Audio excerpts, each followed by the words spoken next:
been solved.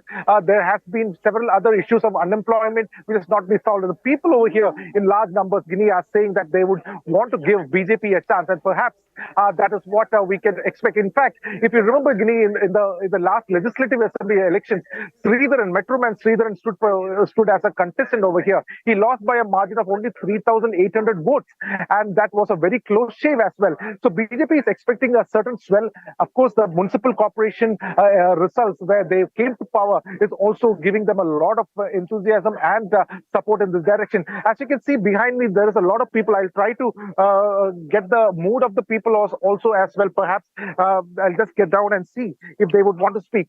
So how do you see? Why have you come here to visit Modi? Yeah, seeing the visiting Modi is very great experience, and we never miss. Wherever Modi is coming, we will be there. Okay, we'll be there to see. Okay, so like this, there are a large number of people over here. There are some young crowd also over here. So so you have come to visit. Why have you come? Come Bangalore. All right. Chance to see him and see the great inspiration. Okay, so you can see there's an enthusiastic crowd, and the young and the old, everybody is there over here. Certainly, the mood is very, very upswing, and people are expecting a big celebration in a few minutes from now, where Modi's convoy will be passing in this direction, where he'll be greeting all the BJP supporters as well. Back to you, Guinea. Right. Thank you, Ashwin. We can see excited faces, looking forward to see Prime Minister Narendra Modi. Of course, the Prime Minister also in one of his rallies had said the lotus is going to bloom in Kerala. So it's let's wait and see it blooming. Moving on now.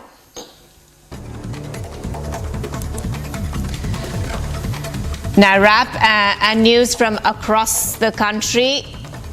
The Supreme Court will hear pleas seeking to stay the implementation of controversial Citizenship Amendment Act in its rules. Senior advocate Kapil Sibal urged the court to consider the pleas, highlighting concerns about the timing of the rule notification shortly before elections and the irreversible nature of citizenship that is granted under the Act.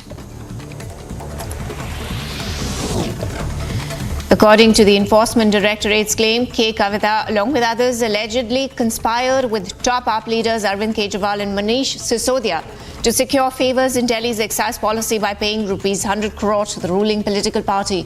Kavita was arrested last week and will remain in ED custody until March 23rd as per the ongoing investigation.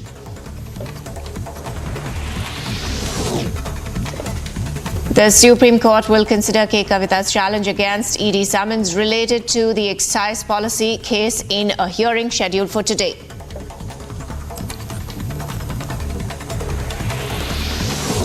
The Supreme Court directed the listing of AAP leader Sanjay Singh's challenge against his ED arrest in the alleged Delhi liquor policy scam and his bail application for hearing today. A bench of Justices Sanjeev Khanna, Dipankar Datta and Prashant Kumar Mishra was tasked with overseeing two special leave petitions related to the matter.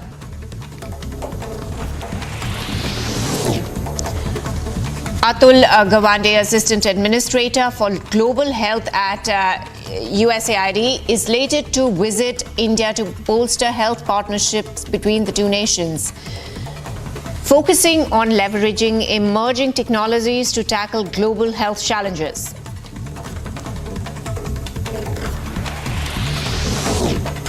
Rajnath Singh, India's Defence Minister, spoke with US Defence Secretary Lloyd Austin, focusing on advancing bilateral defence initiatives and supporting India's military modernization. Both leaders expressed hope for an in-person meeting soon.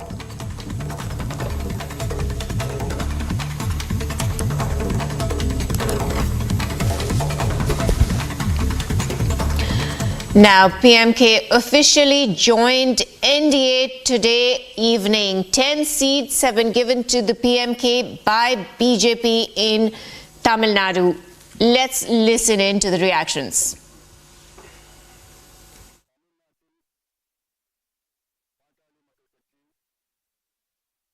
The last 10 years, PMK, Pakali Makal Kachi, has been part of the NDA in Delhi. Today, Patali Makal Katchi has decided to join the NDA in Tamil Nadu, and an agreement was signed by my leader, Dr. Ramdas, and BJP State President, Mr. Annamalai. And we are happy that we have joined the NDA in Tamil Nadu for a change. The last 57, 58 years have seen both the neighboring parties have ruled and ruined Tamil Nadu. People want a change, we want a change. And our Prime Minister, Honorable Modi ji, will definitely become the Prime Minister for the third time in India. PMK, we have been allotted 10 parliamentary constituencies in Tamil Nadu, and we are confident that we will have a great victory in the coming elections in Tamil Nadu as well as India.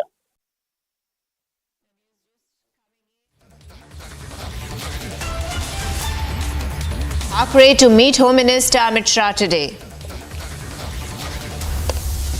News just coming in.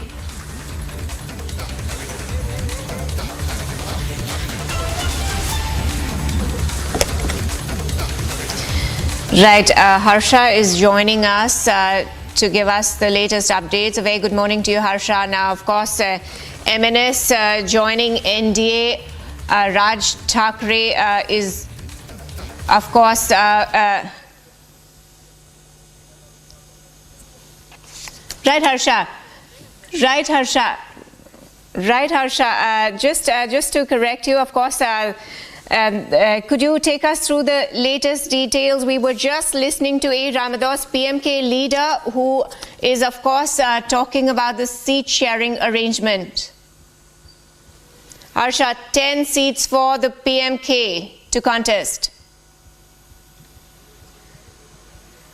Yes, Priyanka, as you heard, Anbumani Ramodas, who is the president and the founder of the PMK party, spoke about the alliance that the 10 seats have been given to PMK in the NDA alliance. Let me tell you that the NDA with PMK is since long. But in Tamil Nadu, Lok Sabha, they decided that they should go with an alliance and they should fight under the banner of the NDA. And also, therefore, in alliance, 10 seats have been stretched for the PMK, and it has been decided the meeting which took place in Thalapuram in Tamil Nadu, which is 120 kilometers away from Chennai. Let me tell you, Prime Minister Narendra Modi is already in Tamil Nadu addressing the rallies, and today again there is a rally which will be addressed by Prime Minister Narendra Modi in Salem, and also the PMK founder and president will share a stage with Prime Minister Narendra Modi. There is a very important alliance in the state of Tamil Nadu to tell you that the 6% vote bank is with PMK in the state of Tamil Nadu, especially with the Vaniyas caste. This is a community which prominently votes for PMK and has a prominent, and PMK has a prominent presence in that community, and that is the reason why this alliance is very important. The entire alliance was mooted out by the PMK president and founder A. Ramodas, and they had a meeting with their office bearers and party leaders in Thalapuram in Tamil Nadu, and after that only this alliance was stretched out. Annamalai travelled, and officially today morning the alliance have been officially signed and 10 seats have been given to PMK. To tell you, this is a huge setback for AIADMK party, because AIADMK party was expecting that after they quit from NDA alliance in 2023, they thought that there could be some talks between BJP and AIADMK for Tamil Nadu, but AIADMK has been left out and PMK has been joined with NDA for the seat sharing formula in the state of Tamil Nadu. Also, A. Ramadas clearly stated that this will be a very important alliance for Tamil Nadu, as DMK has been ruling for long, and this entire opposition party has looted the state of Tamil Nadu, and they are expecting that Prime Minister Narendra Modi has now a huge presence in southern states with continuous rally, and therefore they are expecting at least 12% vote share would be in their favor if this alliance is fixed, and if this alliance prominently works in the state of Tamil Nadu. A very important alliance which officially is now signed, and today will be very important visual to watch out when A. Ramodas, Annamalai, Prime Minister Narendra Modi all will be in a stage in Salem after this official alliance alliance which is now official, and 10 seats have been given to PMK. Let me tell you, Priyanka, that till now it has not been decided that what are those 10 seats which have been given to PMK. This PMK will decide with its office and party bearers. After also BJP has a meeting today, the core group meeting, in which the L Murugan will tell exactly the BJP should contest on what number of seats, because there are 40 Lok Sabha seats in the state of Tamil Nadu. 10 have been given to PMK and the rest will be fought by BJP in the state of Tamil Nadu. Back to you. Right, Harsha, thank you so much for those updates. Of course, 10 seats have been given to PMK and the AIDMK has been left out of the alliance. It would be a very interesting alliance to see how they perform in the Lok Sabha elections. Of course, moving on to other stories now. News just coming in that amid buzz over MNS joining NDA, Raj Thackeray is going to meet Home Minister Amit Shah today. Now, of course, Raj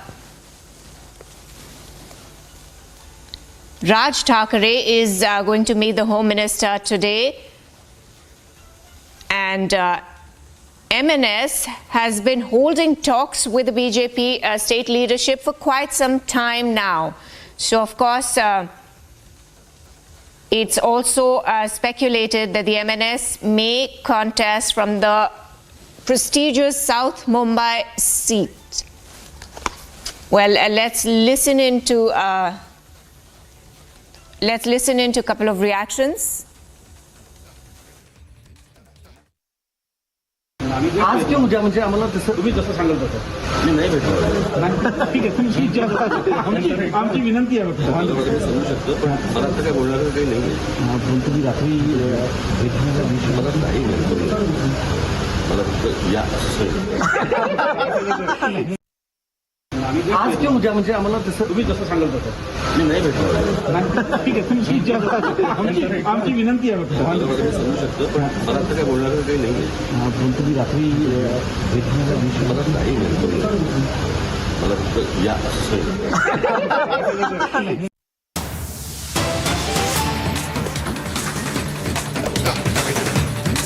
News just coming in.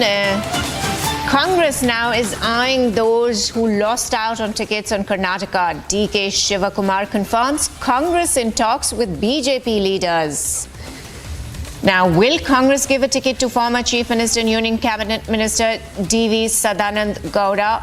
Congress says the talks are on. Likelihood of Sadanand Gowda being fielded.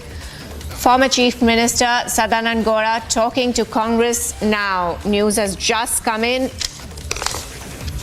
that the disgruntled leader who is upset over denial of ticket, this might be joining the Congress. The senior leaders are trying to woo him to Congress.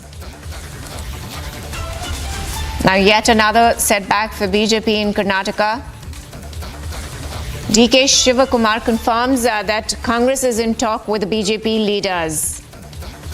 Former Chief Minister, definitely things will go smoothly. Congress has also reached out to him, sir. Congress party is not able to find candidates for Lok Sabha. Because most of the Lok Sabha constituencies, Congress has not yet declared their candidates, simply because they don't have candidates. Earlier, they expected their ministers, they will be convinced and they will contest for elections. But even ministers are reluctant because of Modi ji's popularity. None of the ministers are confident and they are not willing to contest Lok Sabha election. Hence, Congress is in a very pathetic condition. When they are not able to find the candidate, they are waiting for our, other party leaders to get into their party, and they are willing to give the tickets also. This is the situation in Karnataka. Earlier, Congress used to claim that they are going to win 18 to 20 Lok Sabha, MPs from Karnataka. But the fact remains, because of our Prime Minister Narendra Modi's popularity, Congress is finding hard to find the candidate. That is the hard truth, hard fact. Sir, H.D. Kumaraswamy has expressed his displeasure on seat sharing alliance. He says that should be putting so much effort just for 2 seats. Of course, I also seen his statement yesterday, and I was spoken to our national leaders last night. In turn, I have spoken to our honorable former Prime Minister H.D. Devagowda ji also. I have spoken to Devagowda ji over phone. I think things will be resolved amicably. He says that you are not taking him to confidence. He has not been invited for public rallies. He has not been invited for any kind of meetings that have been... Yesterday in Shimoga's rally, JDS district president was there on the dais. Our JDS MLA was also invited. They were also there. There was some communication gap in Gulbarga, but everything will be resolved. K.S. Ishwarappa, sir. K.S. Ishwarappa said that... our senior leaders are trying to reach him. We are still hopeful. Sir, thank you.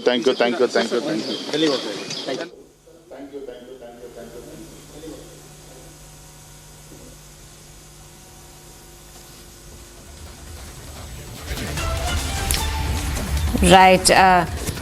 Congress, of course, is eyeing those who lost out tickets on Karnataka, but D.K. Shivakumar openly admitting that Congress is finding it hard to find candidates to field because of Prime Minister Narendra Modi's popularity. Now, the big question is, will the Congress give a ticket to former Chief Minister and Union Cabinet Minister D.V. Sadanand Gowda? Speculations are rife that he may join Congress party, but the confirmation has not come in so far. The Congress is saying that talks are on, and D.K. Shivakumar giving out an open statement that the Congress is finding it hard to find candidates to field because of Prime Minister Narendra Modi's huge popularity down south.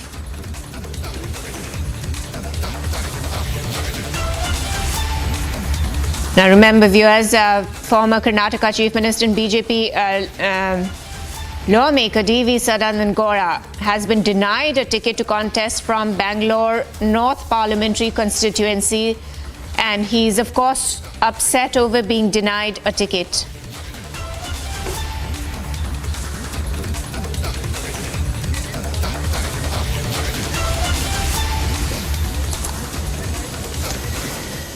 Now shifting focus to other stories. Days after Nayab Singh was elected as Haryana Chief Minister, he visited Gurudwara Sri Nada Sahib and offered prayers.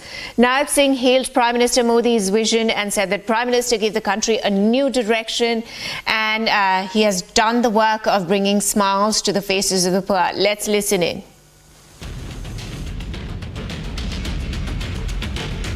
देश के यशस्वी प्रधानमंत्री आदरणीय नरेंद्र मोदी जी ने भारत को जो एक नई दिशा देने का काम किया है, भारत के अंदर दूर दराज बैठे हुए गरीब व्यक्ति तक एक योजनाबद्ध तरीके से लाभ पहुंचाने का काम किया है, गरीब के चेहरे के ऊपर मुस्कान लाने का काम इन 10 वर्षों में किया है, देश का इंफ्रास्ट्रक्चर मजबूती से आगे बढ़ाने का काम इन 10 वर्षों के अंदर नरेंद्र मोदी की सरकार ने किया है, दुनिया के अंदर भारत का सम्मान ऊंचा करने का काम देश के यशस्वी प्रधानमंत्री नरेंद्र मोदी जी ने इन 10 वर्षों में किया है। देश के अंदर चाहे हर घर के अंदर नल और स्वच्छ जल पहुंचाने की बात आदरणीय यशस्वी प्रधानमंत्री नरेंद्र मोदी जी के नेतृत्व में मजबूती से हुआ है। Time to slip into a very short break. Coming up on the other side, Supreme Court agrees to hear plea by the Indian Union of Muslim League seeking a stay on Citizenship Amendment Act today. Congress Working Committee to meet today to discuss the party's manifesto for the Lok Sabha elections and give the final shape to it today.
Nayab Bhupa studio, your one stop for all the breaking updates. I am Rakshita Mishra.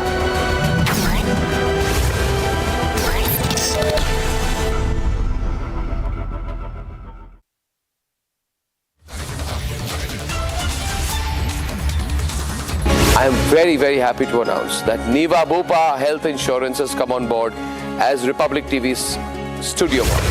Nayab Bhupa Health Insurance is the fastest growing company among standalone health insurance players in India. It has also provided health insurance coverage to 1.1 crore people in India and settled over 15 lakh claims, processing one claim every 60 seconds. So we are delighted to be partnering with them.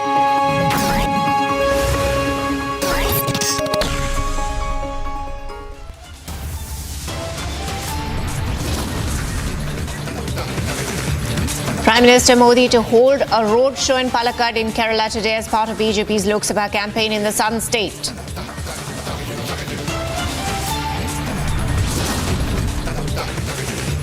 BJP to hold its key Central Election Committee meet panel to decide on the third list of candidates for the BJP.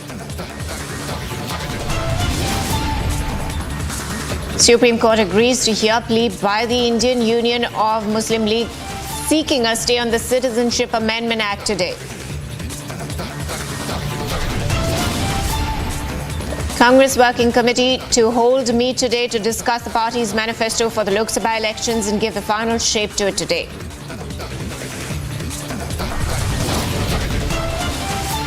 BJP and PMK sign a seat-sharing agreement for Lok Sabha polls. PMK to fight for 10 seats in Tamil Nadu.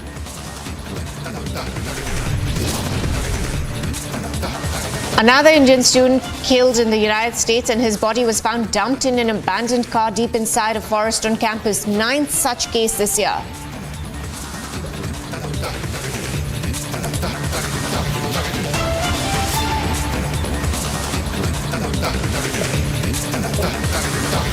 Well, news just coming in from Karnataka. Congress eyeing those who lost out on tickets on Karnataka. DK Shivakumar confirms Congress in talks with BJP leaders. Now, will the Congress give ticket to former Chief Minister and Union Cabinet Minister DV Sadanand Gowda? Congress is saying, of course, talks are on and there is likelihood of Sadanand Gowda being fielded. Joining us is my colleague Prajwal from Bengaluru. A very good morning to you, Prajwal. Of course, Prajwal, we were just listening to DK Shivakumar, who's openly said, Congress, first of all, is finding it hard to find candidates because of Narendra Modi's Prime Minister's popularity. And secondly, he's also said that the Congress is trying to contact the senior leaders and namely DV Sadanand Gowda likely to join Congress. Absolutely, Guinea. Mr. DK Shivakumar, the Deputy Chief Minister, has stated that within the next 2 days, the seats will be finalized as well, because he has stated that on the 20th of March, all the seats will be announced for the remaining 21 Lok Sabha constituencies too. And yes, he did not mince words. He's clearly gone on to state that they were in touch with many of the leaders who have been left out by the BJP. Why this is happening is because the Congress is also finding it tough to find out candidates, suitable candidates for the Lok Sabha polls as well, and mainly Bengaluru remains a problem as always for the Congress party too, because last time around as well, out of the 4 Lok Sabha constituencies in Bengaluru, leaving out rural, it was backed by the Congress party in itself. And not only that, we are also going ahead and seeing that there is hectic political developments too, because on the other hand, we are also seeing that Mr. B.Y. Vijayendra, the BJP state party president, still remaining optimistic that it was in fact Mr. DV Sadanand Gowda who expressed his unwillingness, stating that he would not contest, but later he's again come up stating that he would contest, and that this put the party in a fix because the seats were already decided, and it was also announced before DV Sadanand Gowda could in fact go ahead and make his statement, and that is something which has put the party in a dilemma. And on the other side, they're also fighting a rebellion within Shimoga in itself, because K.S. Ishwarappa, another strongman of the BJP party, has also decided to go individual and go solo solo as well and contest against B.Y. Raghavendra. So considering all these factors, now Guinea, it is turning out to be a huge headache, but the Congress is trying to encash on that, and D.K. Shivkumar openly accepting to the fact that yes, we are approaching those BJP leaders who have been left out by the Saffron party in itself, so that they can go ahead and gain advantage. Let me mince no words here. Shivamogga, it's a very tough battle for K.S. Ishwarappa, but Bengaluru North, if the Congress decides to go ahead and get D.V. Sadanand Gowda on their side, then it would definitely become quite a tough battle, and definitely Shobha Karandlaje would miss her footing over here as well, because for the last 5 years she's been in Udupi Chikmagaluru Lok Sabha constituency too. So now this time bringing her to Bengaluru North, mainly focused on the fact that there will be caste equations which will be put in, because she is also a Vokkaliga too. But if you're bringing a veteran like Sadanand Gowda from the Congress, then it will be head on between the BJP and the Congress. Meanwhile, Sadanand Gowda was supposed to go ahead and announce his decision at 10:30 today, where he had called a press conference, but now it has been postponed. Either today evening or tomorrow he will make his decision quite clear over here, because right now he is holding a meeting with the directors of the Vokkaliga Sangha, and after he holds a meeting with the directors of the Vokkaliga Sangha, he will also be meeting his supporters as well as several of the party cadres as well who wanted him to contest initially, and after going ahead and deciding with them, he will finally be taking a call whether he will go on to contest from Bengaluru North from the Congress or else as an independent too, because he's kept his options open. So let's wait and watch out for it.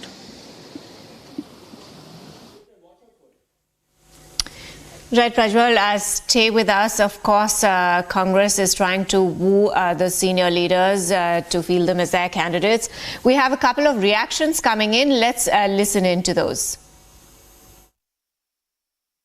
Meanwhile, party has already taken a stand and also declared candidate for Bangalore North Lok Sabha constituency. We are in touch with Sadanand Gowda ji. Morning also, our party senior leaders have spoken to him. We are confident he definitely will be with BJP because he is our former chief minister. Definitely things will go smoothly. Right, Prajwal, going back to you, of course, the BJP leader saying that they are, the Congress leader saying that they are confident, and Congress is eyeing all those people who lost out on tickets. Now, we are talking about down south. The BJP has had its stronghold in the Hindi heartland, but looking at Prime Minister's popularity down south, will it change the scenario in this Lok Sabha elections?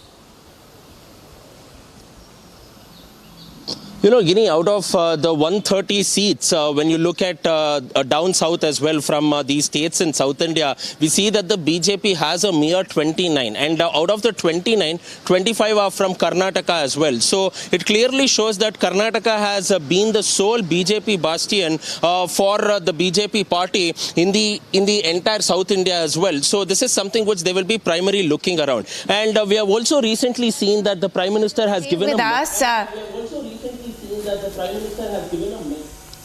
Prajwal, I will get back to you. Of course, we are trying to connect with some leaders.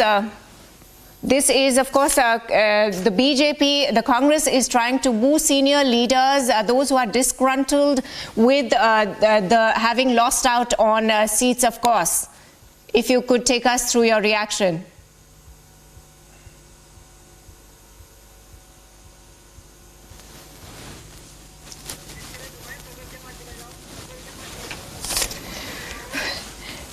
Prajwal, going back to you. Prajwal, going back to you, yes, you can continue what you were talking about because we seem to have lost the phone connection there.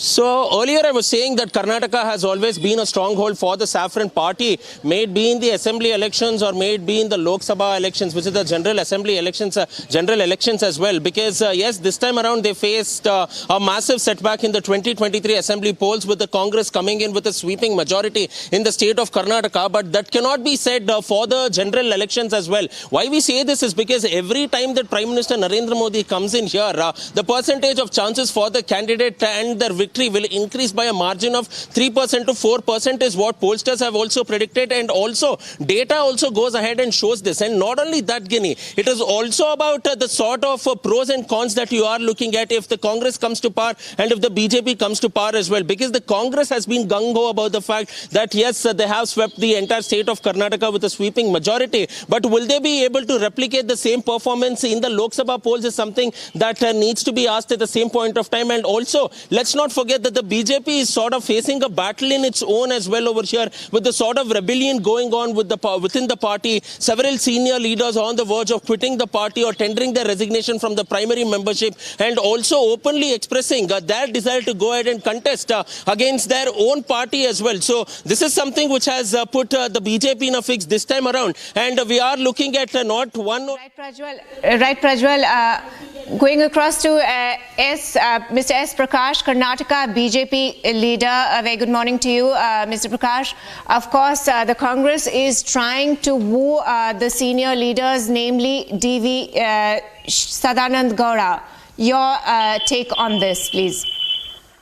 None of them from the BJP will be crossing over to Congress party. Congress party is losing the Lok Sabha election miserably. None of the surveys have given them more than 2 to 3 seats. Most of the Congress leaders are not willing to contest the polls. The ministers have flatly refused to take the call by the party leadership. They are scouting for the candidates. Being a ruling party in Karnataka, finding hard to find a suitable candidate for the Lok Sabha elections itself speaks about the pathetic situation party is in. And expecting somebody from BJP, which is in the pole position, is ridiculous.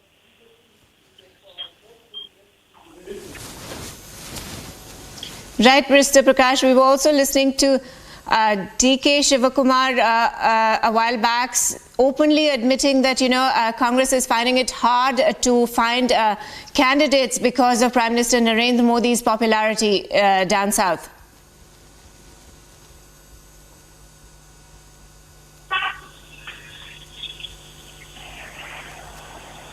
Hello. Well, we seem to have lost. We seem to have lost a connection with Mr. Prakash. Well, going back to you, Prajwal, again, of course, you were telling us about how many of the leaders are upset over denial of ticket, and the senior leaders are either planning to fight independent or they are being wooed by the Congress. Prajwal. The BJP seems to be in a denial mode that no matter what, they can go ahead and win these elections as well. But what is a clear example for them was the 2023 assembly elections in the state of Karnataka. We saw 2 important leaders, Jagdish Shettar and Lakshman Sawadee, who the BJP ignored, and it was responsible for the loss of around 18 to 25 seats, mainly in North Karnataka region and also the Maharashtra-Karnataka region too. And this served as a befitting reply to the BJP not to go ahead and ignore their senior leaders. Mainly with Lakshman Sawadee jumping his ship, it proved out to be quite the differentiator for the Congress party to go ahead and beat the BJP party hands down in several of these regions too. And therefore the vote swung in their way. And this time around, the BJP cannot go ahead and display a lackadaisical attitude in the state of Karnataka by ignoring its senior leadership. Because if they go ahead and ignore their senior leadership, then they might have to face a setback at least in 3 to 5 Lok Sabha constituencies, which they cannot afford to, because the Prime Minister himself is confident that the BJP will better its own tally of 25 seats which it had secured in the 2019 Lok Sabha polls, and it will increase to 28 out of 28 along with their alliance partner, which is the JDS. Right, Prajwal, thank you for the update. Of course, is BJP losing out on a huge vote share by ignoring the top leadership? That remains to be seen. Now, moving on to news and wrap from across the country. The Supreme Court will hear pleas seeking to stay the implementation of the controversial Citizenship Amendment Act and its rules. Senior advocate Kapil Sipal urged the court to consider the pleas, highlighting concerns about the timing of the rule notification shortly before elections and the reversible nature of citizenship that is granted under the Act.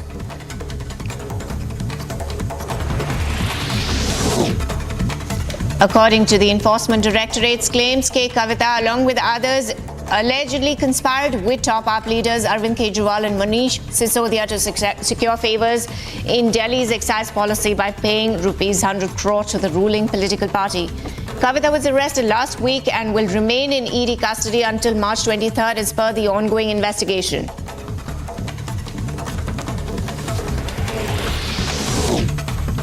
The Supreme Court will consider Kavita's challenge against ED's summon related to the Delhi excise policy case in a hearing scheduled for today.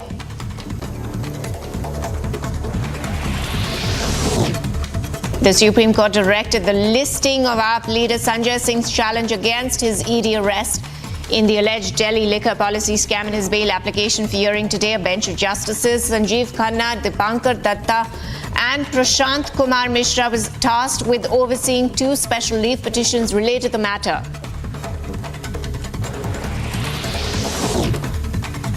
Atul Gawande, Assistant Administrator for Global Health at the USAID, is slated to visit India to bolster health partnerships between the two nations, focusing on leveraging emerging technologies to tackle global health challenges.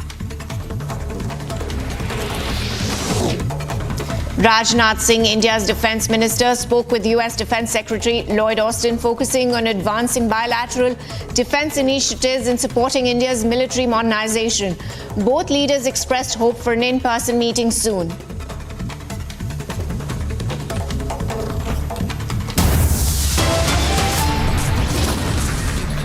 Supreme Court agrees to hear plea by Indian Union of Muslim League seeking a stay on Citizenship Amendment Act today. Congress Working Committee to hold meet today to discuss the party's manifesto for the Lok Sabha elections and give the final shape to it today.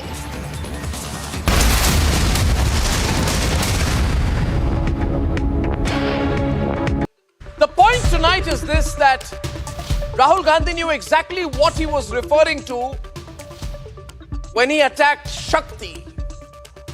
In the course of a political speech in Mumbai, he attacked Shakti.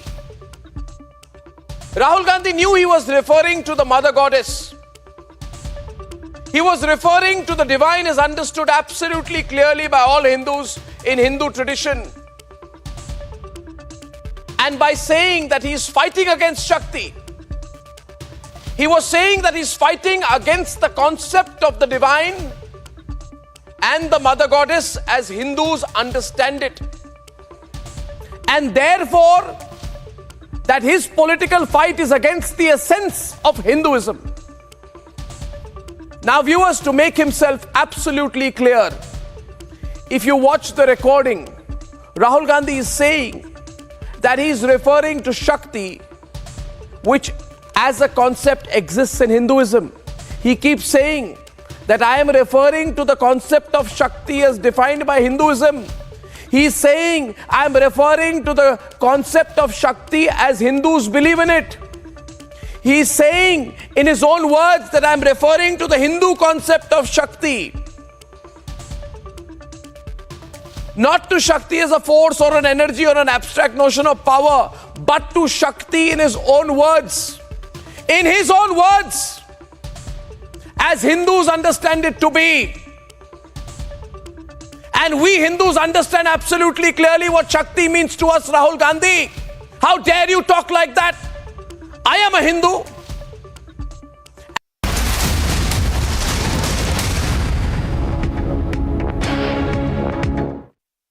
प्रधानमंत्री केरल के पलक्कड़ पहुंचे हैं और यहां वो चुनाव प्रचार कर रहे हैं और जिसके बाद प्रधानमंत्री तमिलनाडु के सेलम जाएंगे और वहां भी चुनावी जनसभा को संबोधित करेंगे। इस समय भाजपा मिशन साउथ में जुटी हुई है और इसके तहत प्रधानमंत्री नरेंद्र मोदी पलक्कड़ पहुंचे हैं।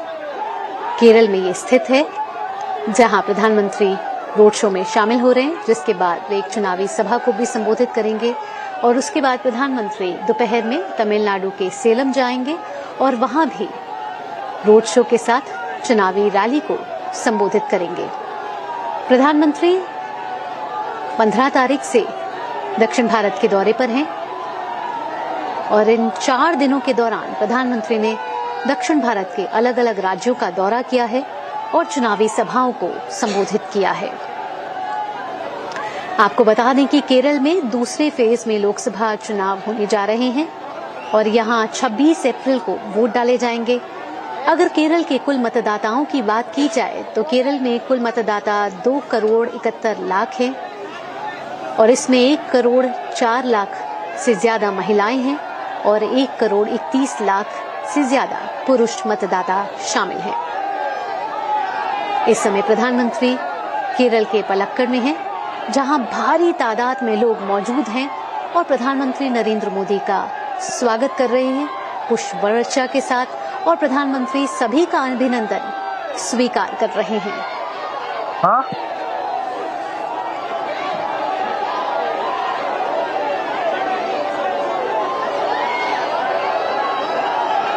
Right now, and there's a 1 kilometer blitzkrieg of a roadshow that is happening at the Fort Road in Palakkad. And what you see is crowds thronging to meet Prime Minister Modi, waiting for the last few hours on both sides of the Fort Road in Palakkad, as he is also being greeted with flowers being thrown at him, as well as the waving the BJP flag as well. So there has been at least 2 lakh people have gathered so far in the 1 lakh stretch, and in a area which has been completely covered by the SPG and around 5,000 security forces, and the enthusiastic BJP supporters are also here waiting and waving at Prime Minister Modi as his cavalcade is passing through them. They're also seen throwing flowers at him and greeting him. Now this is Prime Minister's, in fact, the 4th roadshow which has happened in the last 2 months, in fact, and he had earlier visited other important constituencies like Thiruvananthapuram, Thrissur, as well as Pathanamthitta. Now he is in Palakkad, where BJP is slated to definitely create a big dent in the existing poll, and that is where BJP also believes that this is a winnable constituency. And as you can see, in a huge jubilation, they are waving at him. They are also trying to see if they are able to make an eye contact with the Prime Minister as well. So on April 26th, Kerala will go on election on the second phase of the 7-phase long election on April 26th. Kerala will go to polls in one single stretch. The entire Kerala polls will be done, and Prime Minister has come over here to campaign for the BJP candidate Krishna Kumar, Sri Krishna Kumar, and in last election also Sri Krishna Kumar had fought over here, and he had come third. However, the BJP believes this is a very important constituency because following that elections of Lok Sabha, BJP had won the municipal corporation election, sweeping the entire seats. 28 seats out of 52 was sweep, and BJP is currently ruling the municipal corporation. So having a huge hold on the block level, BJP believes that this is one of an important constituency for to campaign as well. And that's why adding more rigor and punch, Prime Minister Modi has arrived over here campaigning and greeting people of Palakkad. Palakkad is also awaiting a lot of development, is what people over here have been speaking. There has been a demand for AIMS over here. There has been demand for a coach factory of the railways as well. All this has been not been moving for a long time, so they expect the BJP to implement these, and they also believe that the BJP, the Sri Krishna Kumar, the representative of the BJP, will win over here. And you can see clearly Prime Minister Modi, along with the Sri Krishna Kumar and the BJP state president, are in the cavalcade. They're all greeting Prime Minister donned in white. In a white shirt, is greeting people on both sides. There is a huge security corridor on both sides, and people are greeting him in jubilation. They're shouting Bharat Mata Ki Jai and other slogans as the Prime Minister folds hands and greets them individually, greets them on both sides as people are seeing this. This is the visuals that are coming in from Palakkad. Very, very jubilated crowd over here. There is a huge upsurge for the number of people who have turned up to meet Prime Minister Modi over here. Children, women, as well as old senior citizens alike. they are all over here waiting to get a glimpse of Prime Minister Modi as a cavalcade is passing by. So certainly the enthusiasm is in the air. It's evident that there is a huge upsurge for the BJP over here, and as you can see, the crowd in a mesmerizing jubilation is trying to greet Prime Minister Modi as he is waiting. Important constituency for the BJP as well, and is waving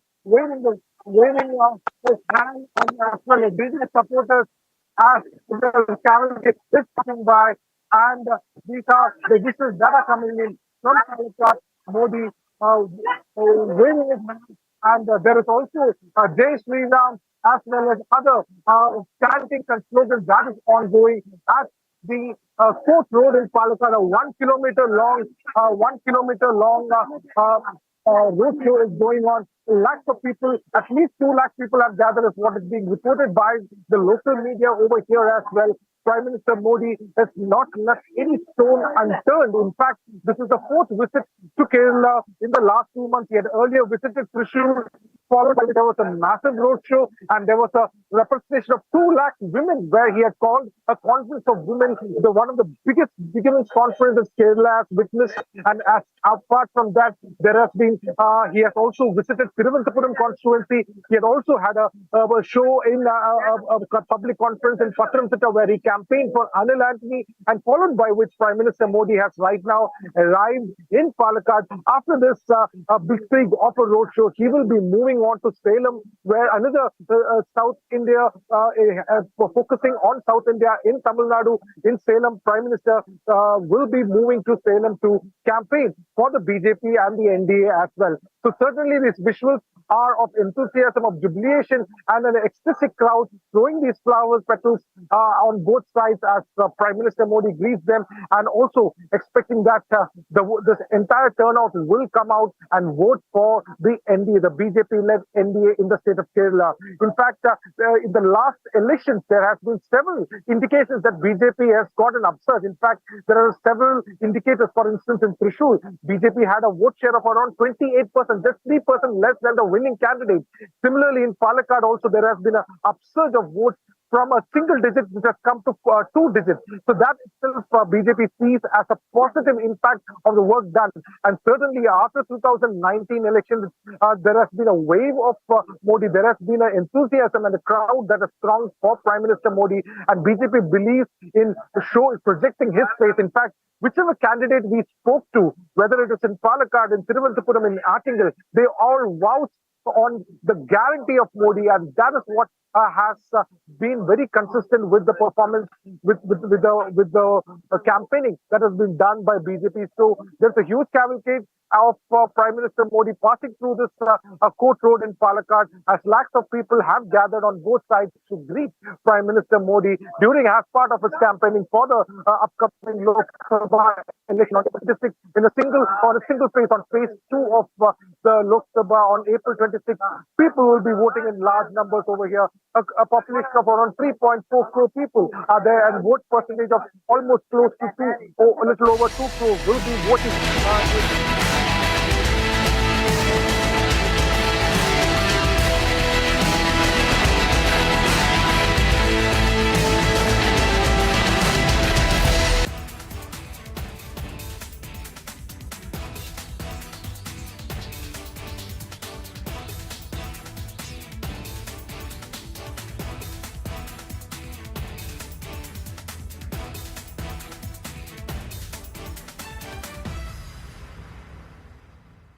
I am very, very happy to announce that Nayab Singh Health Insurance has come on board as Republic TV's studio model.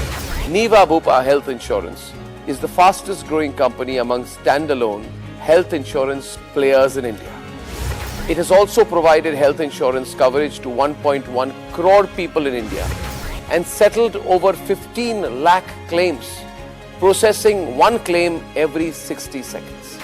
So we are delighted to be partnering with them.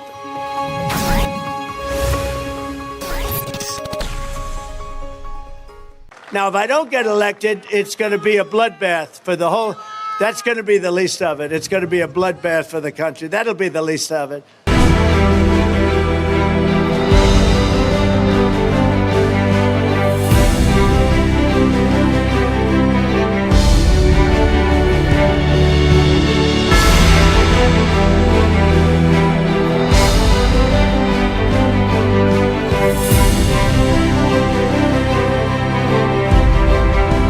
Let me tell you something to China. If you're listening, President Xi, and you and I are friends, but he understands the way I deal, those big monster car manufacturing plants that you're building in Mexico right now, and you think you're going to get that, you're going to not hire Americans, and you're going to sell the cars to us. No, we're going to put a 100% tariff on every single car that comes across the line, and you're not going to be able.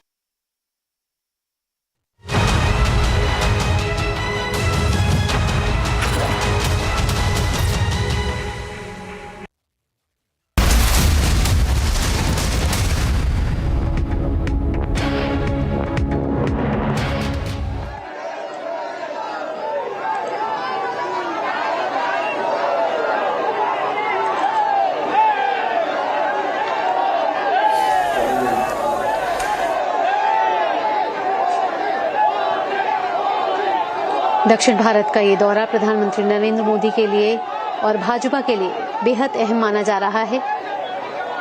प्रधानमंत्री नरेंद्र मोदी 15 मार्च से तमिलनाडु, केरल, आंध्र प्रदेश, तेलंगाना और कर्नाटक में विभिन्न जनसभाओं और road show में शामिल हो चुके हैं, जहां एक भारी तादाद में जनसैलाब देखा गया है। भाजपा उम्मीद जता रही है कि दक्षिण भारत में भाजपा पिछले लोकसभा चुनाव से इस बार बेहतर प्रदर्शन कर सकती है और इसके लिए पार्टी कोई कोर कसर नहीं छोड़ रही है। आपको बता दें कि प्रधानमंत्री नरेंद्र मोदी 15 मार्च से दक्षिण भारत के दौरे पर हैं और आज 19 मार्च है, जो दक्षिण भारत में प्रधानमंत्री नरेंद्र मोदी का आज इस बारी का आखिरी चुनावी दौरा है दक्षिण भारत में। इस समय प्रधानमंत्री केरल के पलक्कड़ में हैं और दोपहर बाद प्रधानमंत्री तमिलनाडु के सेलम जाएंगे, जहां वे एक जनसभा को संबोधित करेंगे।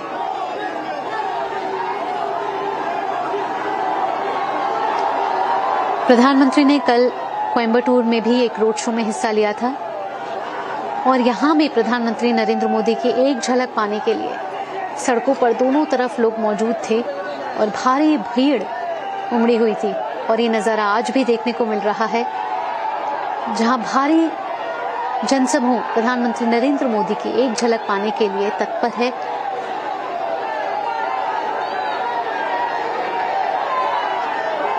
और लगातार प्रधानमंत्री नरेंद्र मोदी के लिए नारे लगाए जा रहे हैं और बैनर्स के जरिए आप देख सकते हैं कि वेलकम मोदी जी लिखा हुआ है। Court Road in Palakkad, and this what you can see are lakhs of people who have gathered. BJP supporters come over here to meet and greet Prime Minister Modi as he has arrived in Palakkad. In fact, this is one of his fourth roadshow that he has conducted in the last 2 months, and the Prime Minister has been consistently focusing on increasing the BJP's footprint in the south of India, and particularly in Kerala and Tamil Nadu. So there has been a consistent goal that the BJP has set, which Prime Minister himself has set. So certainly, as the Election Commission has announced the date on phase 2 of the elections, Prime Minister will, the face of the elections on April 26th, Kerala will go to polls, and before that, what you see are the visuals of Prime Minister campaigning.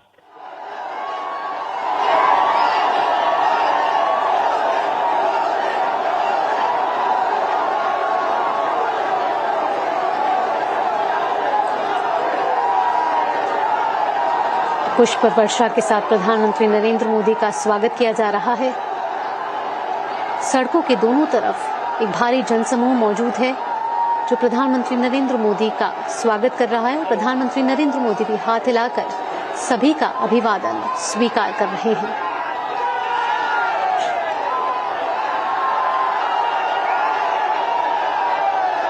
Kerala में कुल 20 लोकसभा सीटें हैं, 18 general category की और 2 आरक्षित सीटें हैं।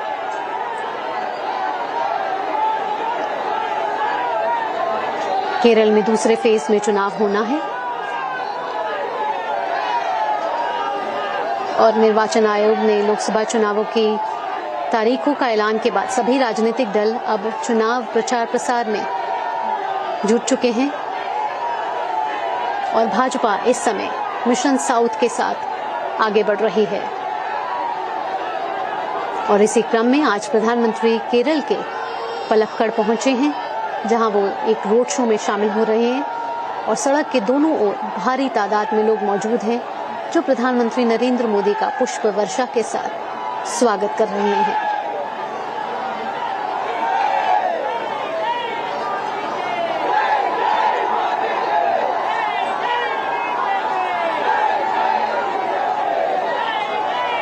आपको बता दें कि प्रधानमंत्री नरेंद्र मोदी 15 मार्च से दक्षिण भारत के दौरे पर हैं और इस दौरान वो केरल, तमिलनाडु और तेलंगाना साथ ही आंध्र प्रदेश में उन्होंने चुनावी रैलियां की हैं।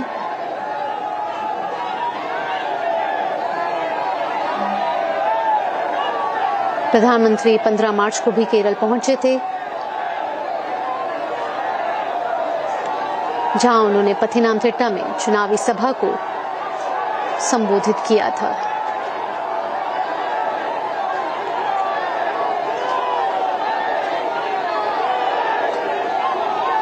प्रधानमंत्री लगातार अपनी चुनावी सभाओं में कह रहे हैं कि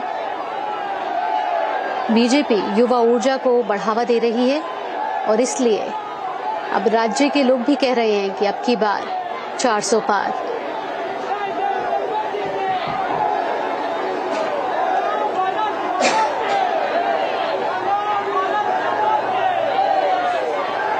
आंकड़ों पर नजर डालें तो दक्षिण भारत में कुल 131 सीटें हैं, जहां केरल में 20 लोकसभा सीटें हैं और एक ही साथ केरल में 26 अप्रैल को चुनाव होगा।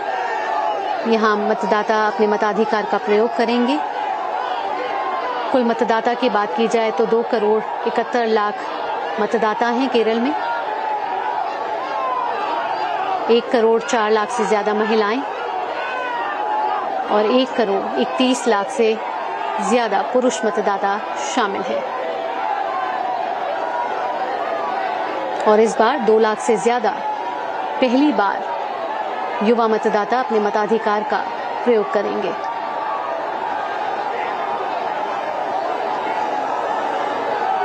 प्रधानमंत्री केरल के बाद तमिलनाडु के सेलम जाएंगे, जहां वे एक चुनावी रैली को संबोधित करेंगे।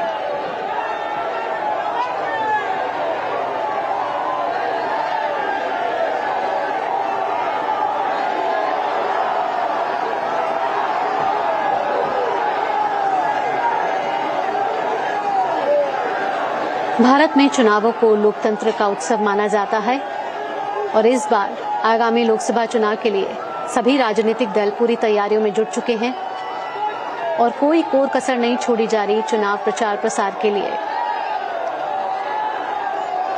भाजपा इस बार मिशन साउथ के साथ आगे बढ़ी है और नए साल का आगाज ही प्रधानमंत्री नरेंद्र मोदी ने दक्षिण भारत के दौरे के साथ किया था। प्रधानमंत्री लगातार दक्षिण भारत के दौरे पर आते रहे हैं और आज प्रधानमंत्री केरल के पलक्कड़ में मौजूद हैं। बीते 15 मार्च से प्रधानमंत्री दक्षिण भारत के अलग अलग राज्यों में जा रहे हैं।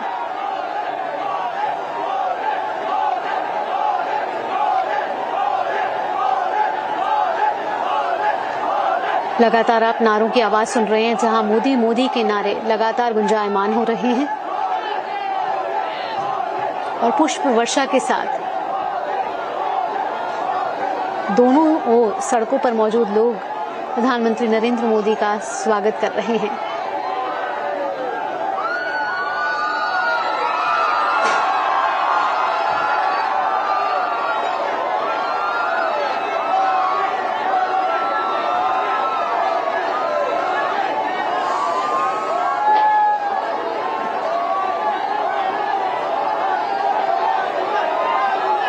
प्रधानमंत्री के रोड शो को लेकर इस समय बेहद उत्साह का माहौल।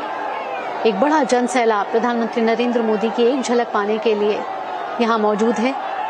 सुरक्षा के पुख्ता इंतजाम किए गए हैं और प्रधानमंत्री सभी को हाथ हिलाकर उनका अभिवादन स्वीकार करते हुए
आपको बता दें कि लोकसभा चुनाव 2024 की तारीखों का ऐलान हो गया है और इस बार 543 सीटों के लिए चुनाव 7 चरणों में किया जाएगा। पहले चरण की बात की जाए तो यहां मतदान 19 अप्रैल को होगा और आखिरी फेज की वोटिंग 1 जून को होगी, फिर 4 जून को नतीजे आएंगे।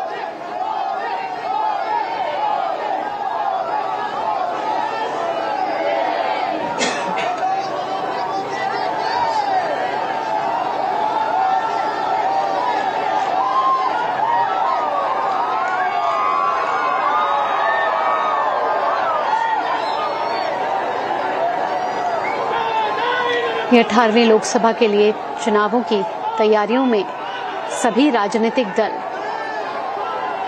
चुनाव प्रचार प्रसार के लिए अपनी तैयारियां मजबूत कर चुके हैं और सभी इस बार जीत हासिल करने के लिए जी तोड़ कोशिश कर रहे हैं। भाजपा इस बार मिशन साउथ के साथ आगे बढ़ रही है और कोशिश यही है कि इस बार भाजपा की स्थिति को मजबूत किया जाए।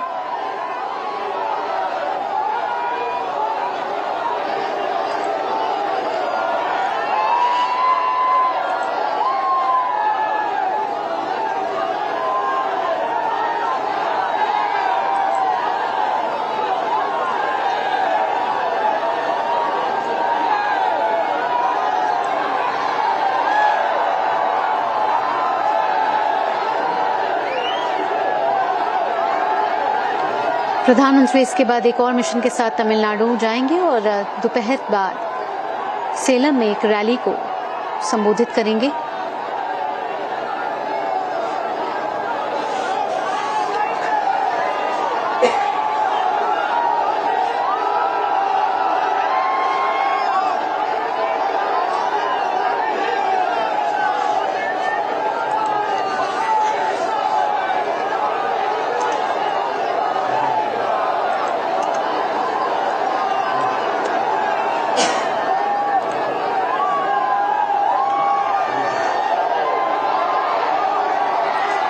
आपको बता दें कि लोकसभा चुनाव 2024 का चुनावी बिगुल अब बज चुका है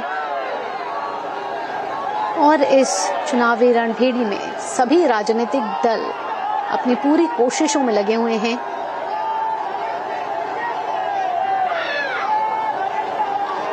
इस बार जीत हासिल करने के लिए, सीटों के शेयर को बढ़ाने के लिए प्रधानमंत्री नरेंद्र मोदी इस समय केरल के पलक्कड़ में मौजूद हैं, जहां लोगों का अभिवादन स्वीकार कर रहे हैं प्रधानमंत्री नरेंद्र मोदी।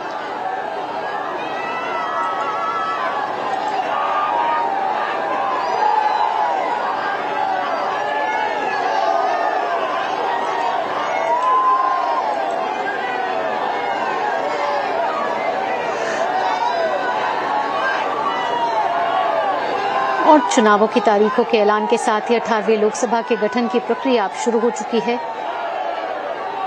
अगर बात करें 17वीं लोकसभा की तो इसका कार्यकाल 16 जून 2024 को पूरा हो रहा है और उससे पहले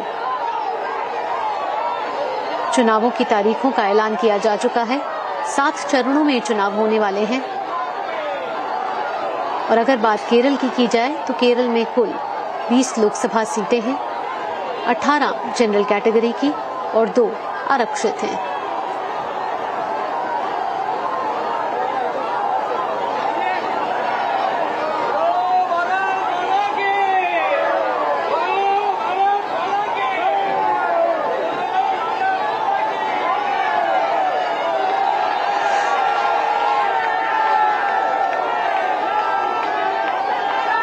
अगर पहले चरण की बात की जाए जो कि 19 अप्रैल को जिसका मतदान होना है, 21 राज्यों में 102 सीटों के लिए चुनाव होगा। 19 अप्रैल को ये पहला चरण है जब मतदान किया जाएगा। अगर दूसरे चरण की बात की जाए तो 13 राज्यों में 89 सीटों के लिए मतदान होगा और 26 अप्रैल को दूसरे चरण का मतदान होगा। तीसरे चरण की बात की जाए तो 12 राज्यों में 94 सीटों के लिए चुनाव होगा और ये चुनाव 7 मई को संपन्न होगा। चौथे चरण की बात की जाए तो 10 राज्यों में 96 सीटों के लिए मतदान होगा और 13 मई को ये मतदान कराया जाएगा। निर्वाचन आयोग पूरी तैयारियों में जुटा हुआ है। 5वें चरण की बात की जाए तो 8 राज्यों में 49 सीटों के लिए चुनाव होगा और ये चुनाव 20 मई को आयोजित किया जाएगा। छठे चरण की बात की जाए तो 7 राज्यों में 57 सीटों के लिए चुनाव किया जाएगा, जो कि 25 मई को जिसका मतदान होगा। 8 राज्यों की 57 सीटों के लिए 7वें चरण में चुनाव होगा और 1 जून को 7वें चरण का मतदान होगा और 7 चरणों में ये चुनाव आयोजित किए जा रहे हैं। 19 अप्रैल से लेके 1 जून तक मतदान होगा और 4 जून को मतदान की रिजल्ट की घोषणा की जाएगी। इस समय प्रधानमंत्री नरेंद्र मोदी केरल के पलक्कड़ में हैं और रोड शो में शामिल हो रहे हैं, जहां भारी तादाद में लोग उनका स्वागत करने के लिए पहुंचे हैं।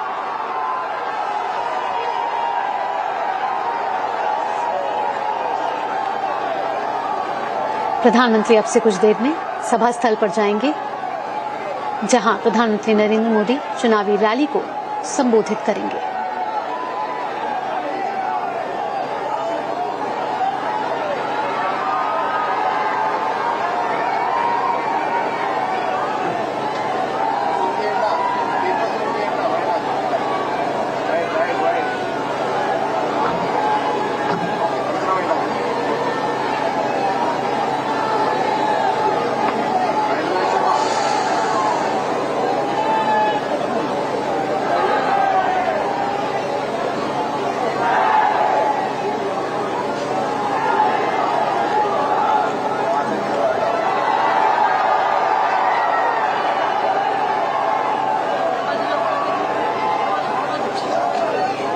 इस बार लोकसभा चुनावों के साथ साथ 4 राज्यों में भी विधानसभा चुनाव होंगे, जिसमें उड़ीसा, अरुणाचल प्रदेश, सिक्किम और आंध्र प्रदेश शामिल हैं।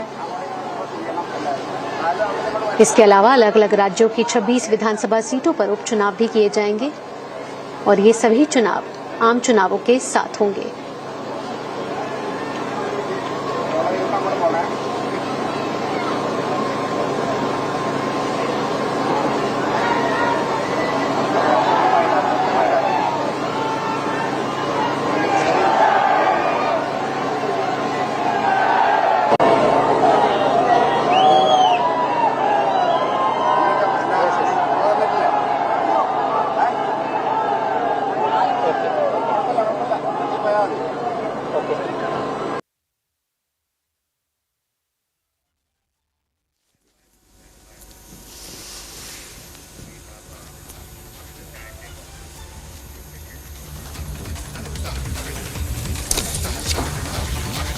Right, Prime Minister's roadshow. You can see viewers on your screen. A huge crowd has turned up to see the Prime Minister. Narendra Modi is holding a roadshow in Palakkad town, and he's going to address a public meeting in a while from now. The procession is moving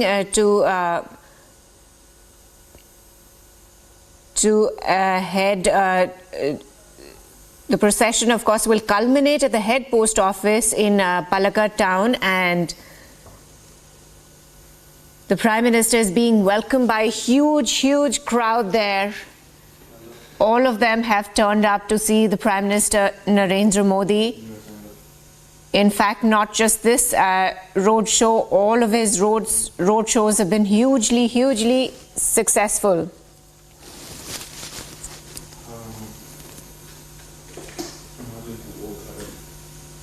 Prime Minister is going to address the people in a short while from now. And as you can see, Prime Minister Narendra Modi is being welcomed by flower petals. Time to slip in a short break, but we will come back to Prime Minister's mega road show after a very short break. Stay tuned, viewers.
силам, даже не мне лично, а тем силам, которые за мной стоят.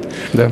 Может быть, глупый вопрос, но тем не менее Макрон продолжает говорить о том, что возможно... Я думаю, что все возможно в современном мире, но я уже говорил, и это понятно для всех, что это будет в одном шаге от полномасштабной Третьей мировой войны.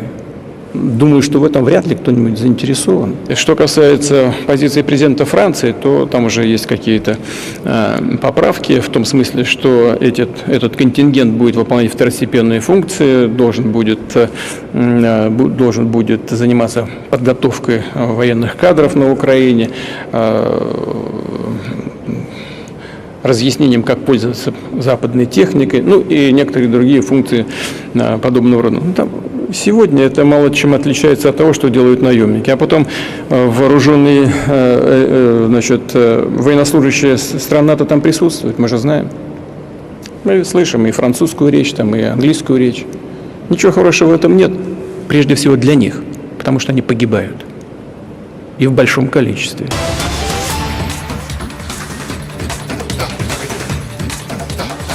Welcome back, viewers. Now, news just coming in from Karnataka. Sources have told Republic News that tensions are simmering between BJP and JDS over seat sharing allegation. JDS questions delay and change in heart on Kolar ticket. BJP is mulling on whether JDS should be given Kolar ticket. JDS Carter questioned why party leaders were not invited to Prime Minister's state events. Now, Kumaraswamy silent, but party questions BJP's stand on ticket negotiations. Joining us is my colleague Prajwal from Bengaluru. Prajwal, of course, the BJP has unilaterally selected candidates for 20 constituencies. Now, of course, the JDS leaders are very unhappy, and they are saying that they have not taken JDS leaders into confidence, and they have expressed their displeasure openly. So now how do we see it going forward from here? Guinea, we should know for a fact that the former Chief Minister of Karnataka, H.D. Kumaraswamy, as well as the JDS Supremo, H.D. Gowda, are one of the, are two of the topmost leaders of the JDS party, not only for the state, but also across the entire nation. H.D. Gowda is known and respected for. But now there was this all-important meeting which was held at the JP Bhavan in Bengaluru, which is the JDS party's office as well. And we had the JDS cadres and leaders coming in from all the 224 assembly constituencies from across the entire state of Karnataka. So therefore, all of them have gone ahead and expressed their dissatisfaction as well as unhappiness. First and foremost, all of them are not being included in either the campaigning or to go ahead and discuss strategies as well. Secondly, they are also not being included in terms of the decision to announce candidates, and if so, who are these exact candidates has also not been done. Thirdly, the BJP went on to release a list of 20 candidates which also included Dr. C.N. Manjunath to be contesting from the BJP party from Bengaluru rural. But remember that he is a relative, he is the son-in-law of the former Prime Minister of India, Mr. H.D. Gowda, and H.D. Gowda's role in convincing Manjunath was so formidable that Dr. C.N. Manjunath could not say no to him, and he agreed to in fact contest from the BJP on a BJP ticket as well. So all of this also brought in many brickbats as well from the Congress, stating that Dr. C.N. Manjunath does not believe his own party, and therefore the JDS is going down the line. And to add insult to their injuries, both H.D. Kumaraswamy as well as Mr. H.D. Gowda, from sources what are stating is that they were not invited for the Prime Minister's, the Prime Minister's public meetings. Saturday we know for a fact that H.D. Gowda, H.D. Kumaraswamy and Dr. C.N. Manjunath were in New Delhi to meet Home Minister Amit Shah, but they were not even invited for the PM's public convention in Shimoga too. So this has created a lot of problems, and many of these party cadres in fact had gone on to protest in the open meeting that was held by H.D. Kumaraswamy and H.D. Gowda along with the party leaders as well. And these leaders have expressed their opinion, stating that if this is the way that the BJP will treat us, then we do not want to go ahead with the alliance. So looking at all of these factors, there is definitely tension simmering. Now coming to the political aspect of it, Kolar is a keenly contested seat for the BJP and the JDS as well. well. But the JDS prominently knows that it is a Vokkaliga bastion, and with the JDS candidate, they can easily sweep it. But the BJP, according to sources, is adamant that they do not want to let go of this particular seat and they want to retain it. And from the BJP side, we are getting to hear the name of a former minister and a former BJP MLA, Mr. Arvind Limbawali, who represented them in Mahadevpura. So looking at all of this now, anything could go on to happen, and that all-important press meet will begin at HD Deve Gowda's residence, which will be addressed by HD Kumaraswamy at 11:30, just a few minutes from now. And we will see what will be the decision that will be taken by HD Kumaraswamy. He's assured that there will be no severing of ties with the BJP, and he's assured the Home Minister Amit Shah as well that no matter what, the BJP and the JDS will fight it together. But will they be still adamant that they want Kolar is something that needs to be seen now?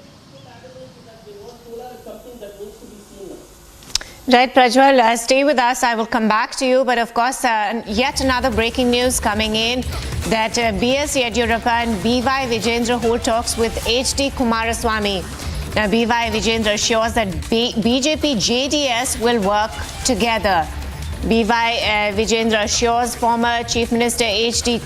Kumaraswamy of full cooperation. Now, Prajwal, coming back to you. Of course, now B.Y. Vijayendra has assured former Chief Minister H.D. Kumaraswamy of full cooperation. Prajwal. Absolutely, Guinea. Earlier this morning, we saw that B.Y. Vijayendra was, in fact, while speaking to the media, he stated that he had called the national leadership of the BJP party. He had also gone ahead and had a word with the former Chief Minister of Karnataka, H.D. Kumaraswamy, as well as the former Prime Minister, Mr. H.D. Deve Gowda as well, and assured them of better coordination too, because this is all important running into elections, which is just months away. We are looking at only 36 days when Karnataka will go to vote in the second phase on the 26th of April. And we will also be seeing that they will again be voting on the 7th of May. So the BJP also realizes the importance of the JDS party too. But will they be given 3 seats or 2 seats? Because initially talks were that Mandya, Hassan and Kolar will be given to the JDS. But now looks like Mandya and Hassan has already been finalized. But the Kolar seat will have to be finalized as well. So this is something that needs to be looked into. And not only that, the JDS party is also not happy with the way that the BJP is trying to go ahead and negotiate with Sumalata when it comes in terms of the Mandya Lok Sabha constituency as well. They state that the BJP party, mainly the High Command, should go ahead and give her a strict diktat, asking her not to contest from the Mandya Lok Sabha constituency, and she would be accommodated elsewhere. So considering all these factors, today B.Y. Vijayendra as well as Mr. B.S. Yediyurappa, the former Chief Minister of Karnataka, have spoken to Mr. H.D. Deve Gowda as well as H.D. Kumaraswamy too. So therefore, we will need to wait in as to what will happen. And after this all-important phone conversation that the top leadership of both the parties in the state have had now, we are looking at this all-important press meet which will come in shortly now, Guinea.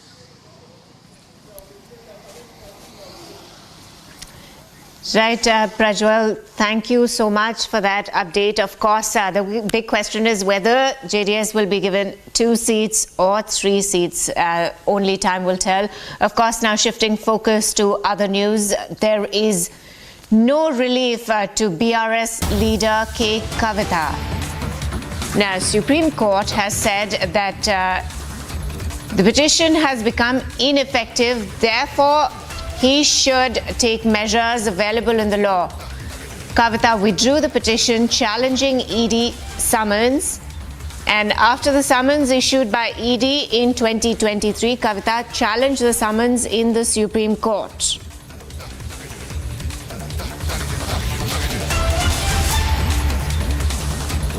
Now, BRS MLC K. Kavita withdrew her plea from the Supreme Court challenging ED summons in Delhi excise irregularities case in view of her arrest. Now, there's no relief for the BRS leader K. Kavita. Supreme Court said that the petition has become ineffective.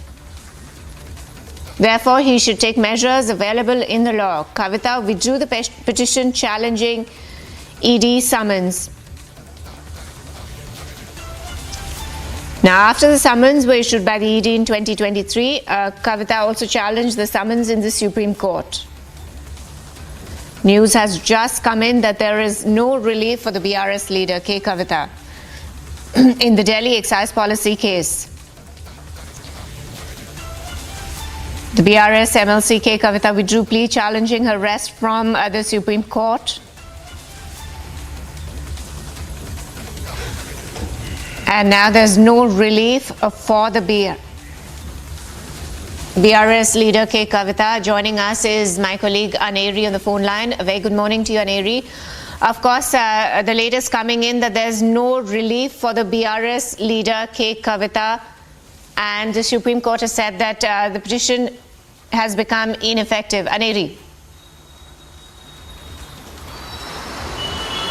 Well, that's right. We have been seeing a lot of developments coming in connection with the Delhi liquor scam days after the Enforcement Directorate had arrested K. Kavita from Hyderabad, and she was flown down to the national capital, following which the Enforcement Directorate had got 7 days of custody of K. Kavita, but then she had moved to the Supreme Court challenging the arrest. But now what we are seeing is that K. Kavita, back then in 2023, she had filed a petition in the Supreme Court over the agencies being questioning her in connection with the Delhi liquor scam. But now what we are seeing is that there's no relief for K. Kavita in this particular case, and also at the same time what we are being told is that K. Kavita has now withdrawn from before the Supreme Court her plea against the ED of 2023 in relaxation to the Delhi liquor scam. And also at the same time it was said that on behalf of K. Kavita that now she has been arrested, therefore the petition challenged by the ED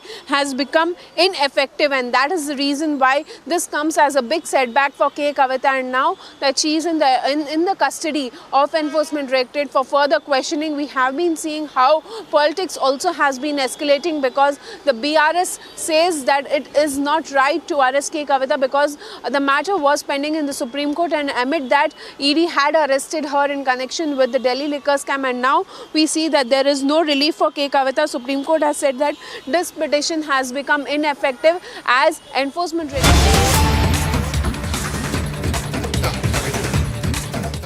40 Lok Sabha सीटों के लिए किस दल को कितना seat मिलेगा इसकी घोषणा हो गई। मैंने आज से 5-6 दिन पहले प्रेस वार्ता में मैंने कहा था कि हम तब तक इंतजार करेंगे जब तक एनडीए का विधिवत घोषणा नहीं होता। कल विधिवत घोषणा हो गया। हम लोग 5 सांसद थे, हमारी पार्टी में 5 सांसद थे। मैंने बहुत ईमानदारी, बहुत लगन से, वफादारी से मैंने एनडीए की सेवा की। आज भी मैं माननीय प्रधानमंत्री जी का शुक्रगुजार हूँ, और मैं आज भी वो देश के नेता हैं, बड़े नेता हैं, लेकिन हमारी पार्टी के साथ और व्यक्तिगत रूप से हमारे साथ नाइंसाफी हुई। इसलिए मैं भारत सरकार के कैबिनेट मंत्री से मैं त्याग पत्र देता हूँ। सर, क्या आरजेडी से कुछ बातचीत हुई सर आपकी? सर, आरजेडी के साथ क्या चुनाव लड़ेंगे? जितना बोलना था मैं बोल दिया। अब देखिए, भविष्य की राजनीति हम अपने पार्टी के जितने भी हमारे वरिष्ठ कार्यकर्तागण हैं उनके साथ मैं बैठ के तय करूंगा। सर, लड़ेंगे sir, Pashupati ji.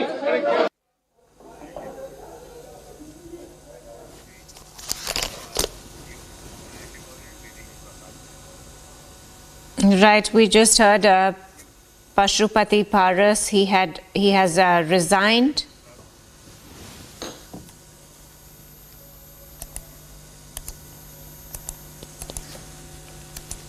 Pashupati Kumar Paras is, of course, he's reportedly furious over being denied a seat in Bihar NDA alliance. He has now resigned, and he's saying that being denied a ticket in the Bihar NDA alliance has prompted him to consider resigning from the Modi cabinet and joining RJD after dissatisfaction over lack of communication from top BJP leaders. Now, of course, this comes just after the BJP leader's top brass is dissatisfied in Karnataka. This is news just from Bihar. The NDA alliance, Pashupati Kumar Paras is, of course, reportedly furious over being denied a seat in Bihar's NDA alliance. And now he has tendered his resignation over lack of communication from the BJP leaders. We are trying to connect to our colleague to get us the latest updates in this. Pashupati Kumar Paras there, unhappy with the way he has been treated by the NDA alliance in Bihar. And of course, he's blaming them for a lack of communication.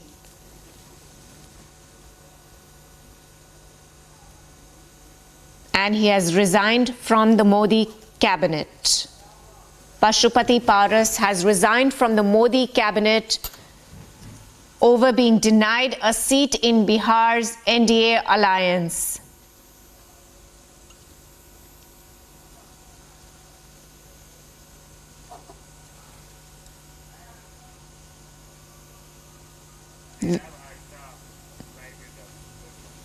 Joining us is my colleague Harsha. Harsha, we just heard Pashupati Kumar Paras, the cabinet minister, he has resigned from the Modi cabinet. He is apparently furious over being denied a seat in Bihar's NDA alliance.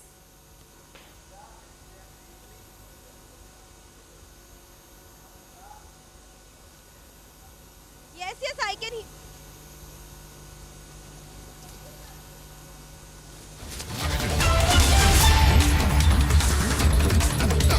Harsha, I repeat my question if you couldn't get me the first time. We were just listening to Pashupati Kumar Paras, who has, he's of course furious about being denied a ticket, a seat in Bihar's NDA alliance. And he has resigned from the Modi cabinet and he's joining RJD after dissatisfaction over lack of communication. Now, could you take us through the details?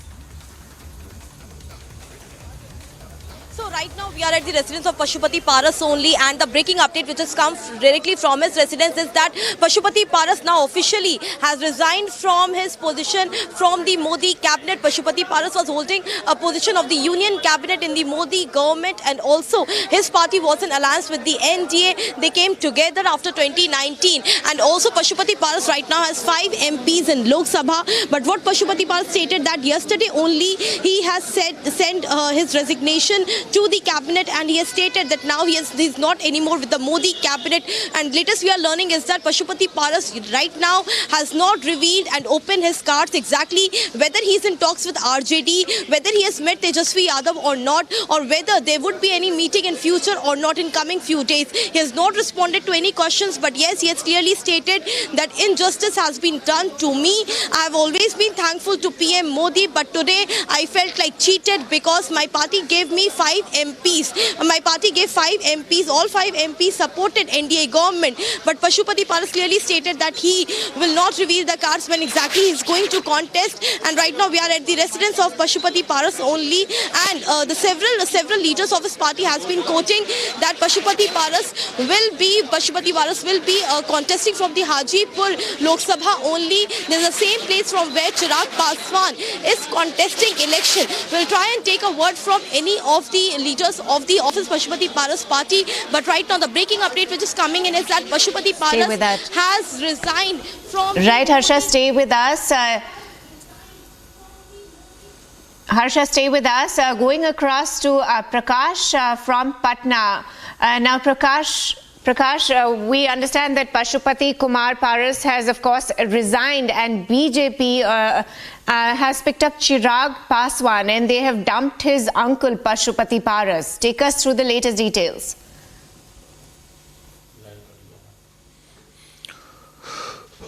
Well, Chirag Paswan is the heir apparent as far as Lok Janshakti Party is concerned, and he is the inheritor of Ramvilas Paswan's legacy as far as the Paswan community's votes is concerned, that constitute around 5% of the electorate in Bihar. So that is why BJP clearly understands the ground reality, and that is why Chirag Paswan party has been given importance. And ever since both uncle and nephew parted ways, and at the behest of Nitish Kumar and BJP, couple of years back, there was a split in the Lok Janshakti Party, and 5 MPs, including Pasupati Paras, had parted ways, and Pasupati Paras was made the cabinet minister in order to corner Chirag Paswan. But thereafter, Chirag Paswan travelled all across the state and galvanized the cadre, and he's become the original inheritor of Ramvilas Paswan's legacy. Now, Chirag Paswan has been given 5 seats. Pasupati Paras has been marginalized. We are told that he was offered governor post also, but now that he has resigned and he is willing to contest from Hajipur, a traditional seat of Ramvilas Paswan, from where he created a world record by winning by handsome margin in 1977, and his name was registered in the Guinness Book of Record. But it's looked like a futile exercise. I am joined by RJD Chief Whip and senior RJD leader and very close confidant of Lalu Yadav and Tejasvi Yadav, Sunil Singh, whether Pasupati Paras will join hands with the Mahagathbandhan or not. If he doesn't join hands with the Mahagathbandhan, there is no scope for Pasupati Paras. Sunil ji, Pasupati Paras ने भी देखा अपने इस्तीफा दे दिया, बोल रहे हैं कि हाजीपुर से चुनाव लड़ेंगे वो, जहां से वर्तमान में सांसद है चिराग पासवान के खिलाफ। तो क्या आरजेडी समर्थन करेगी उनका? देखिए, जो इनका आज हश्र हुआ, ये तो होना ही था। ऐसे ऐसे गद्दार लोगों को कि किसी भी समय कोई भी पार्टी तोड़ करके किसी दूसरी पार्टी को बनाकर मंत्री पद के लिए लोग चले जाते हैं, जैसा आप अभी देख रहे होंगे तत्कालिक रूप से।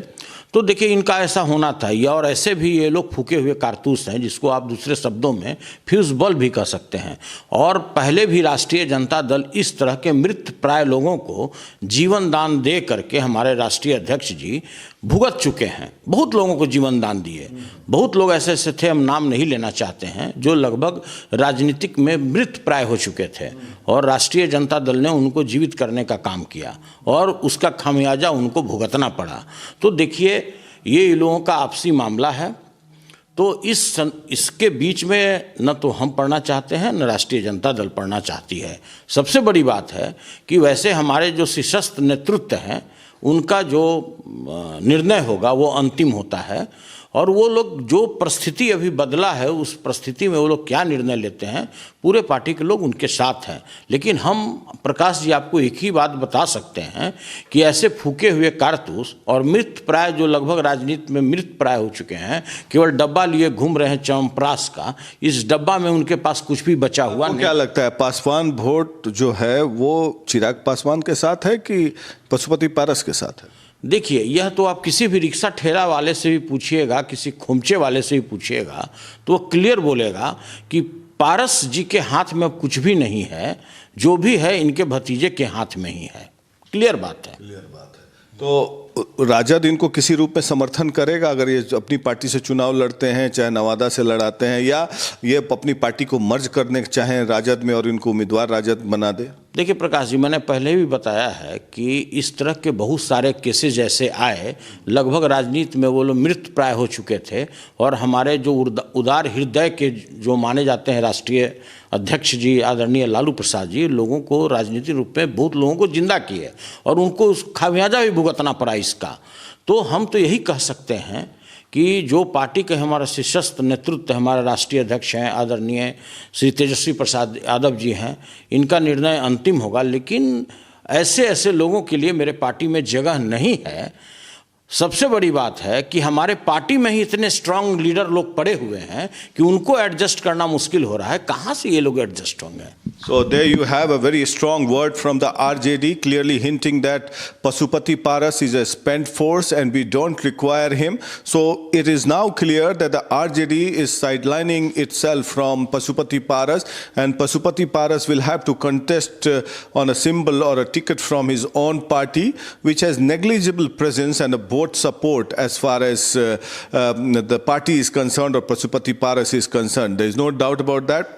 there was a very strong bonhomie between both the brothers, Ramvilas Paswan and Pasupati Paras. He used to manage the entire elections of Ramvilas Paswan, but the times have changed and too much water has flown, and that is why Chirag Paswan has become the original inheritor of Ramvilas Paswan's legacy, and that is why, understanding based on the survey and the ground report, BJP has decided to ally with Chirag Paswan, and in that way he's been given 5 seats as part of the alliance. So Pasupati Paras being cornered here. Let's see what unfolds in future, but he will face an uphill task to defeat Chirag Paswan in Hajipur if at all he contests. Back to you. Right, Prakash. Just stay with us. We are getting a couple of reactions. Let's listen into them.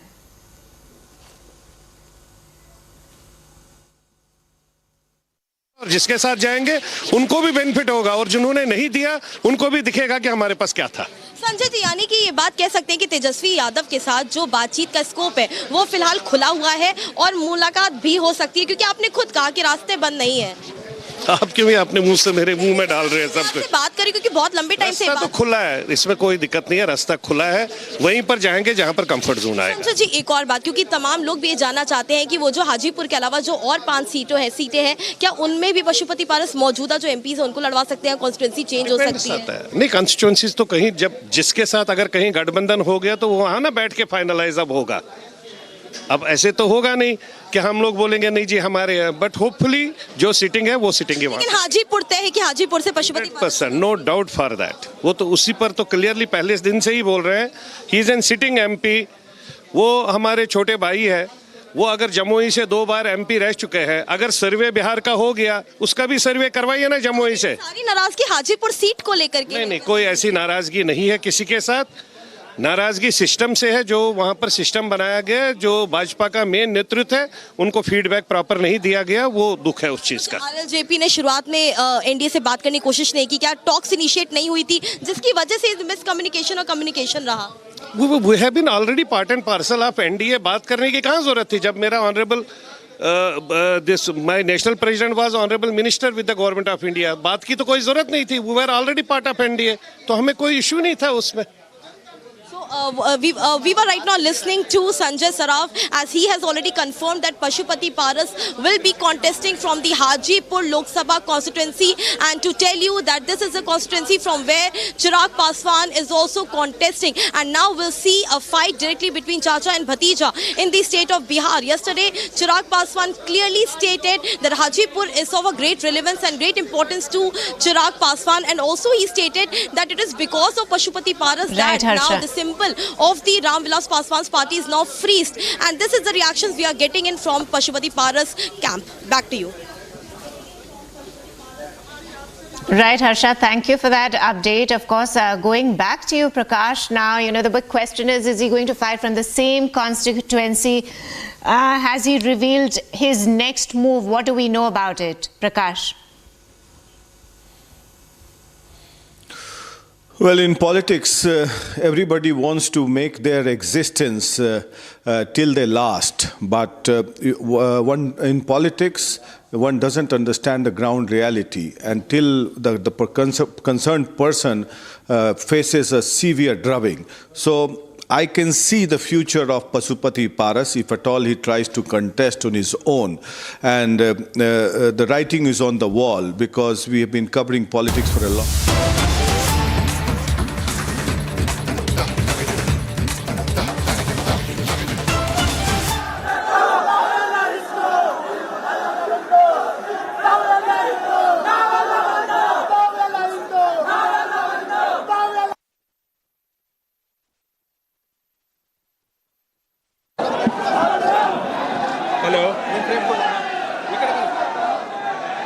Hello?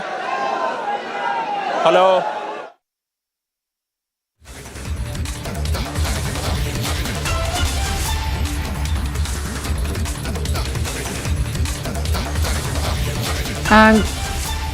Going across to my colleague Prajwal. Prajwal, I can see you are standing and there's a lot of protest behind you. Can you take us through what exactly is happening there? We are speaking about Mukesh, a shopkeeper who was attacked by a group of 6 miscreants as well, and therefore now today the BJP workers, BJP leaders, pro-Hindu cadres have come in together and are protesting on the streets of Nagaratpet, and they're also chanting Hanuman Chalisa out here too. So this is the number of people on the bylanes of Nagaratpet who are holding and staging a massive protest, saying that all the miscreants will have to be arrested, they will have to be taken into custody as well. So far, according to police reports, it is being understood that 5 people have already been taken into custody, and the search is on for the missing person, the remaining person as well. A complaint has also been registered at the Alsur Gate police station, because remember that on Sunday, Mukesh, a shopkeeper, was playing songs in his shop as well, at which point of time 6 of these people have gone ahead and objected. They have gone on to object to this too, as he has questioned them as to why they were objecting it. They've got physical with him. Initially it was a heated argument which later became very violent as well, and all these 6 miscreants thrashed Mukesh on the very same street where I am standing right now. So a lot of people out here who have come out in huge numbers who are protesting here. Some of the people from his community have come out as well, stating that we will protest against this. We are also seeing Mukesh right there on our screens as well, in the center too, because he was the one who was beaten up by these individuals as well, and he stated that this is absolutely not right. It is absolutely not right, and I condemn this as well. We will try to go in and just go in and get in a word from Mr. Mukesh as well. Mukesh ji, you stated that you will be going to the police station again. 5 people have been arrested. What is the sort of message that you want to give to the government of Karnataka regarding the lawlessness in the state? If you keep leaving this, then you keep supporting what is the state of Kashmir happened to the Hindus, same will be in the Karnataka. If you Mukesh ji, you were attacked as well. You can speak in Hindi. You were attacked as well. What do you want to state about the day of the attack as well as all those perpetrators? Were they known to you? Why did they attack you? What was the exact reason? The reason was I was playing Hanuman Chalisa. That was only the reason. In India, I can't play Hanuman Chalisa. If I play Hanuman Chalisa, I'm not safe, I think. Okay. You are saying that you were playing Hanuman Chalisa and that was the only reason that you were attacked? Yes, sir. That was the only reason. Did you know these perpetrators earlier? Did you know these people by face? Yeah, I know them by face because I stay over here. This is the number of people coming in. It's huge over here. That was in fact Mukesh, who was beaten up by those 6 miscreants, and the sort of support that is coming for Mukesh out there is massive and is huge out there. You can look at these visuals now. There are chants of Hanuman Chalisa. There is chants of Jai Shri Ram out there as well. So this is a massive show of strength over here by the pro-Hindu cadres as well, because remember Guinea that they had warned if all the perpetrators are not arrested by the morning of Tuesday, then they will have to go ahead and protest. So this is the sort of protest that you are going ahead and witnessing on your screens out here as more and more people are joining, and we will also try speaking to some of these protesters too. Just a short while ago we saw Mr. Suresh Kumar, the BJP MLA from Rajajinagar, coming here. He was prevented by the police to go ahead and meet the family. So Mukesh also, while speaking to Republic, stated that is it my mistake that I played Hanuman Chalisa and these people are objecting to it. So this is a massive crowd. This is a massive outpouring of support for Mukesh and for those people who were beaten up as well. So now we are seeing that there are chants of people coming in together. We're also seeing the Bengaluru North MP. We are seeing the Udupi Chikmagaluru as well as the Union Minister Shobha Karandlaje, who is here as well. We will try to go in and get in a word from her as well, because she is coming here now. Union Minister Shobha Karandlaje has come in here to go ahead and give her support, as well. So let's try to get in a word. Let's try to go ahead and get in a word. Shobha Karandlaje as well. And state. So look at this. You will not be able to hear anything over this pin because it's massive out there. So now Shobha Karandlaje going ahead and stating that Hindus are being trampled upon. There is absolutely no security here as well. So we will try to get in a word. we will try to go in, get in a word from her as well, because she will shortly be meeting Mukesh Guinea. So, I do not know whether my audio line is quite clear, because hundreds and hundreds of people and more people are coming out in huge numbers as well. Let's go. ಸರ್ಕಾರದ ದರ್ಪ ಎಷ್ಟಿದೆಯಾ ನೋಡ್ಲಿ, ನಾವು ತೋರಿಸ್ತೀವಿ.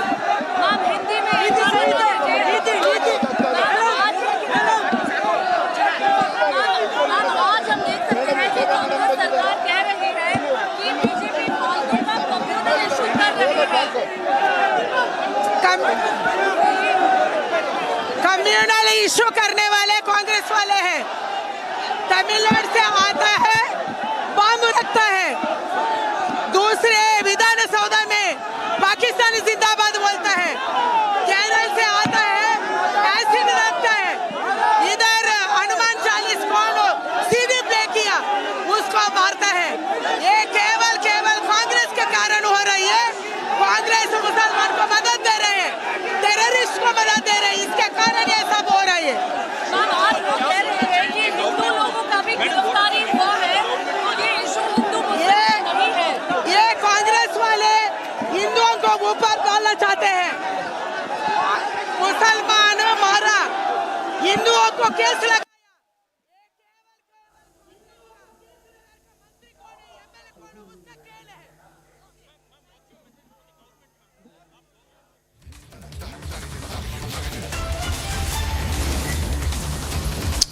Right, you can see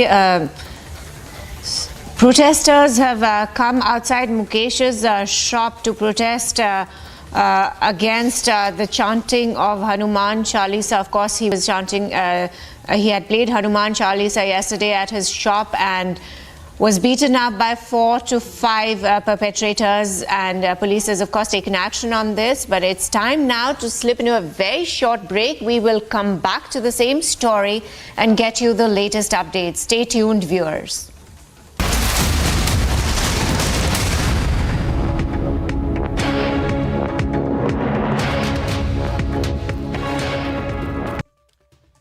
The opposition's response to the general election dates being announced on Saturday afternoon has been strange, to say the least. One side, you have the Prime Minister, who has been in fifth gear, declaring that June 4th will be the historical day of the BJP delivering record numbers. You have the BJP entire machinery hour by hour having parallel rallies, roadshows, campaigns, and on the other side, you have a series of statements by the hour from the India Alliance flying as thick and fast, rapidly, not to make their case before the electorate, but to thrust the doubt on EVM. Yes, ladies and gentlemen, the blame EVM campaign has started. It's a sort of strange campaign emerging. Ladies and gentlemen, this anti-EVM campaign is a non-starter in my view. And let me tell you why I say so. Because firstly, like the Honorable Supreme Court pointed out, the EVM was brought by the Congress. Now the same opposition is doubting it. The Congress said that the EVM is a great invention when it was in power and brought it. Now the same machine, the same system is terrible, is evil. Number two, it's a non-starter because the first Lok Sabha elections that the EVM was brought in for 543 constituencies was 2004. So is the Congress viewpoint that the same EVMs were working in favor of the Congress party in 2004? In 2009, when they came to power using EVMs, it was okay? Or are they saying that the BJP sitting in the opposition magically programmed the same EVMs and the BJP told the EVMs in 2004, 2009 to vote for the Congress? What's the logic here? Point number three. The EVMs have been in existence in one form or the other since 1982, and as of today, the EVMs and VVPAT machines have the sanction of... I am very, very happy to announce that Nayab Singh Health Insurance has come on board as Republic TV's studio model. Nayab Singh Health Insurance is the fastest growing company among standalone health insurance players in India. It has also provided health insurance coverage to 1.1 crore people in India and settled over 15 lakh claims, processing one claim every 60 seconds.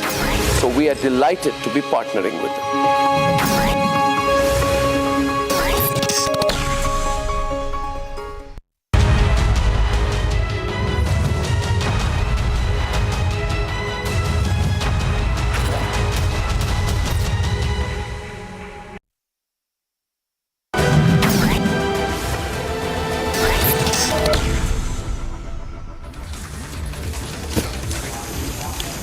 Hello and a very warm welcome viewers. We are live on Breaking Republic TV. I'm Rakshita Mishra with you. Let's get started with all the top stories making headlines at this hour.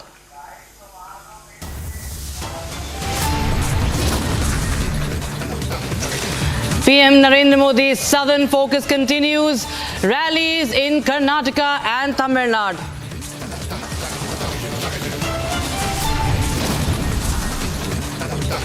BJP to hold its key Central Election Committee meet. Panel to decide on the third list of candidates for the BJP.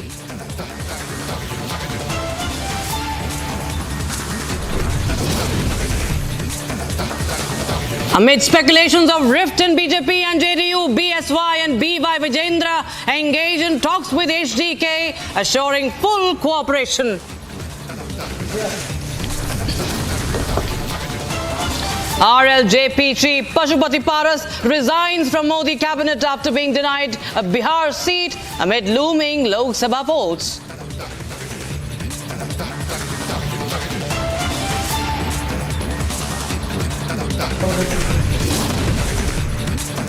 Supreme Court agrees to hear plea by the Indian Union of Muslim League seeking a stay on the Citizenship Amendment Act today.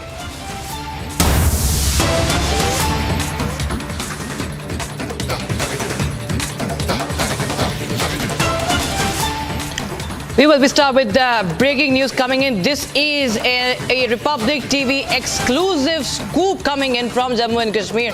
Now, Grand Alliance against NDA bloc in Jammu and Kashmir is on the cards. Now, talks begin for alliance to counter NDA alliance in Jammu and Kashmir. Now, Altaf Bukhari holds talks with like-minded parties in Jammu and Kashmir. The Grand Alliance against NDA bloc is expected to see participation of Sajjad Loan's Jammu Kashmir People's Conference and Ghulam Nabi Azad's DPAP. So that's another front that we are seeing forming, is likely to be formed against the NDA alliance there in Jammu and Kashmir. And this in the run-up to the Lok Sabha elections in the valley. So that is the big breaking news. This is an exclusive Republic scoop, and that is an inside scoop that we are getting you right now. Sajjad Loan saying that he wants to become the people's voice in the parliament. He's the People's Conference President, Sajjad Ghani Loan, and he is contesting the Lok Sabha elections from North Kashmir. Remember, parliamentary constituency, and there are multiple inputs coming in, and this is the latest we have right now. Gursimran joins us live on the broadcast for more. Gursimran, talks underway for an anti-NDA bloc alliance, and tell us more details about this, please. See, three leaders of the Jammu and Kashmir Apni Party have confirmed to Republic that for the like-minded parties, Altaf Bukhari is open and he has begun the talks with the like-minded parties in Jammu and Kashmir. Now, the sources in the Jammu and Kashmir People Conference and Democratic Progressive Azad Party, that is the party of Ghulam Nabi Azad, who defected from the Congress Party to float his own party, they are holding the talks with the Altaf Bukhari. That is what we are getting to know. Today is the day one of the talks. So, at the initial stage of the talks, we are breaking this news that a grand alliance against the NDA bloc is possible in Jammu and Kashmir, and in days to come it will come into being. That is what we are getting to know. Now, what could be possible seat combination? When we spoke to some of the senior of the party functionaries in all three parties, they have said that Sajjad Loan will be supported in the Baramulla Lok Sabha seat. The Central Kashmir Lok Sabha seat might go to the Apni party that is headed by the Altaf Bukhari, and in South Kashmir it will be Ghulam Nabi Azad or any of his key leaders, but very likely that Ghulam Nabi Azad might be the face of this alliance in the South Kashmir seat that has a part part of Pir Panchal also to it. So a Jammu and Kashmir mixed seat where the Ghulam Nabi Azad is likely to contest as part of this mega alliance that is coming into being against the Indie bloc in Jammu and Kashmir. So an interesting turn of events is taking place ahead of the Lok Sabha polls. However, earlier if we go by the past, there used to be not this much of happening ahead of the Lok Sabha polls, but this time the multiple parties in the fray have made this really interesting. And now what we are getting to know that Altaf Bukhari is the one who is initiating the talks with Jammu and Kashmir People Conference as well as the Democratic Progressive Azad Party. So he's the one who is trying to bring together these political parties so that they can pose a major threat to the India alliance partners, be it the National Conference and the Congress in Kashmir Valley and NC-PDP and Congress in the Jammu region. So it has to be seen how things actually pan out. But first call has been made. That is what we are getting to know from the top sources in all three parties. Well, Gursimran, how does this really change the entire scenario and the dynamics? Because we understand that this is the first time that Jammu and Kashmir will be going to polls, of course, in Lok Sabha after the abrogation of Article 370. And we've seen a lot of changes that have happened in the political landscape also. We've seen how Indie is clearly breaking down. The National Conference is all alone there. PDP and Congress are with each other. And now this front that we are saying is going to now be formed. How does this really change the dynamics? How does this really affect the entire scenario? See, the poll demography that you're asking about, first come to the North Kashmir seat, that is Baramulla, from where Sajjad Lone is contesting. If we speak that there is no alliance, then Sajjad Lone is not that big candidate or a strong candidate as compared to any of the candidates, be it Aga Ruhala or the Ramzan Chaudhary of the National Conference. But if he is supported by the Apni party and also the Ghulam Nabi Azad's DPAP, then he gets some strength. Same is the case in the Central Kashmir, that where it is expected that the PDP and the NC will be arch rivals. It will be a triangular contest. And in the South Kashmir seat, that is now the Rajouri Anantnag seat, that has a portion, 7 constituencies of the Rajouri Poonch and 11 of the south of Kashmir. There the equation will completely change, because there are Pahadi votes. The BJP is eyeing on them. Now these parties coming together will pose a significant challenge to the National Conference, which is expected to field its senior leader Mia Altaf from the same constituency. So now the split in votes that will happen in days to come when this alliance will take place, that is going to change the dynamics of the politics that is there in the Kashmir Valley. That is, it will no more be the PDP versus NC or the NC's control over all the seats, but it will be a two-sided contest, or it will be a triangular contest that we will see in days to come during the Lok Sabha polls. That is all set to take place in 5 phases across the Union Territory of Jammu and Kashmir. Absolutely. All right. Thank you so much, Gursimran, for joining us with those details. We'll keep a track of more developments coming in ahead of the Lok Sabha elections. And now we should focus to Karnataka, where there are protests happening in the bylanes of Nagaratpet. The demand justice for Mukesh, the shopkeeper, remember, who was beaten up by some men in Bengaluru. There was a CCTV camera footage that we saw allegedly for playing Hanuman Chalisa, for playing bhajans. A man was attacked, he was assaulted, physically assaulted, and he was threatened also for a ransom. And now you can see the protests have broken out since yesterday, and the protests are only brewing up. You can see those visuals coming in right now. My colleague Prajwal Prasad joins us live on the broadcast for more. Prajwal, we are seeing that a lot of political leaders have also been thronging to this spot since yesterday, and there's a massive protest being held by BJP and several other groups. Now going ahead and looking at it, these are the people who are going ahead raising chants of Jai Shri Ram, because it is the entire community who are going ahead and speaking in this regard. They are protesting against the state government, against the Home Department, and stating that the perpetrators, whoever beat up Mukesh, whoever assaulted Mukesh, will have to be taken into custody as well. So these are the sort of visuals that you go ahead and witness out there on our screens, because more and more people are joining in. Shortly a while ago, we had a conversation with the Union Minister Shobha Karandlaje. She stated that the entire administration in the state of Karnataka has become anti-Hindu, and this is one of the reasons that the people this time around will not forgive either Chief Minister Siddaramaiah or else even Deputy Chief Minister D.K. Shivkumar as well. So the sort of mobilization that we are seeing here, this is the by-lanes of Nagaratpet, and the shop of Mukesh is right there on the corner right there, and that is the shop where he was assaulted. He came in here, he was assaulted. So more and more people now going ahead and speaking about, justice will have to be given. Justice will have to be given for Mukesh as well. We will try to speak to a gentleman even as we go ahead with showing you these visuals. आपका मांग क्या है और आप क्या बोलना चाहते हैं गवर्नमेंट? जो घटना घटी है ये बहुत दुखद घटना है। इस तरह की घटना कर्नाटक में आम बात हो गई है, और हम वो आदमी अपने दुकान पे बैठ के कोई हनुमान चालीसा अगर पढ़ता है तो वो कोई गलत नहीं है। आप लोग आके आप इनको बोलोगे कि भाई वो बंद करो, हमारा ये नमाज का टाइम हो गया, ये हो गया, ये कैसा ना है। हम कर्नाटक में रह रहे, पाकिस्तान में रह रहे, कोई समझ में नहीं आ रहा है। ऐसी घटना कर्नाटक में आम बात हो गई है, इसको तुरंत बंद रोकना चाहिए, और उस आदमी को इतना मारा पीटा गया उसको न्याय चाहिए, और आरोपी को तुरंत गिरफ्तार करना चाहिए। आखिरी सवाल, होम डिपार्टमेंट ने बोल रहा है ये आज़ान या हनुमान चालीसा का नहीं, उन लोगों का बीच पर्सनल दुश्मनी था, इसलिए उन्होंने अटैक किया मुकेश को। सर ऐसा अगर होता तो इनका सीसीटीवी कैमरा आप देख सकते हैं, पूरा सीसीटीवी कैमरा सब जगह अपलोड हो चुका है यूट्यूब में वगैरह, आप देख लीजिए। हाँ, ये 5-6 जना मिलकर अगर मारता है तो ये गलत है ना। आप कैमरे में देख सकते हैं, 5-6 लड़के मिलकर उनको मारने को आए, आराम से देख सकते हैं आप। वो कोई दुश्मनी नहीं है, ये लोग पहले झगड़े कर चुके हैं, और बार-बार हर दुकान व्यापारी को परेशान करते रहते हैं। ये लड़के यही काम है उनका, और कोई काम नहीं है बस।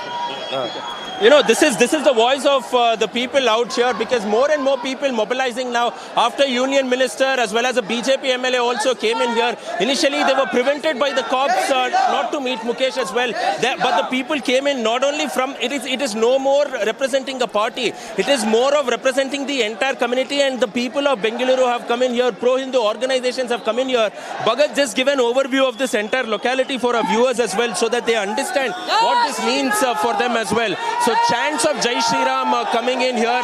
People will be chanting the Hanuman Chalisa, and they will be going in. They will be going in for around 1 to 1.5 kilometer over here on a march as well. And all those saffron flags that you see with images of Bajrang Bali as well as Lord Shri Ram too clearly goes ahead and denotes the sort of support that Mukesh had, because he was made to wait for 5 hours in the police station before registering an FIR, is what Mukesh as well as his family members and the people who have gathered here go on to allege. They're also demanding that the 6th person who is yet to be arrested, that perpetrator, will also have to be taken into custody. We are seeing that the Union Minister has led them on a march to go ahead and chant the Hanuman Chalisa as well. So this is this is the sort of support which Mukesh is going ahead and garnering here, and all these people demanding that the government should take serious action, and none of these perpetrators should be let off too. Meanwhile, the government is also going ahead and stating that there should be no sort of religion or any sort of color that should be given to this entire protest. But looking at how these people are protesting, it looks like they are demanding the arrest of the 6th person who went ahead and had gone on to assault Mukesh as well. So we will not be able to go beyond this, because now the police are going on to barricade this entire street. You see that even the shops over here on this, shops have also been shut off as a symbolic protest, as a mark of symbolic protest out here. So there is also a sit-in protest, is what we get to understand at this point of time, by the elders of the community, and this is a sit-in protest. Look at this. The entire road has been blocked off completely. This is a sit-in protest out here, and all of them are asking the people to sit down here and not to vacate until the police come here, the government comes in here, and also given an official explanation as well at this point of time. Back to you in the studios. All right, thanks so much for joining us with those visuals coming in. Dramatic protests unfolding in Bengaluru's Nagaratpet, and also BJP is mounting the attack on the ruling government of Karnataka. Let's take a listen to what BJP Tejasvi Surya had to say.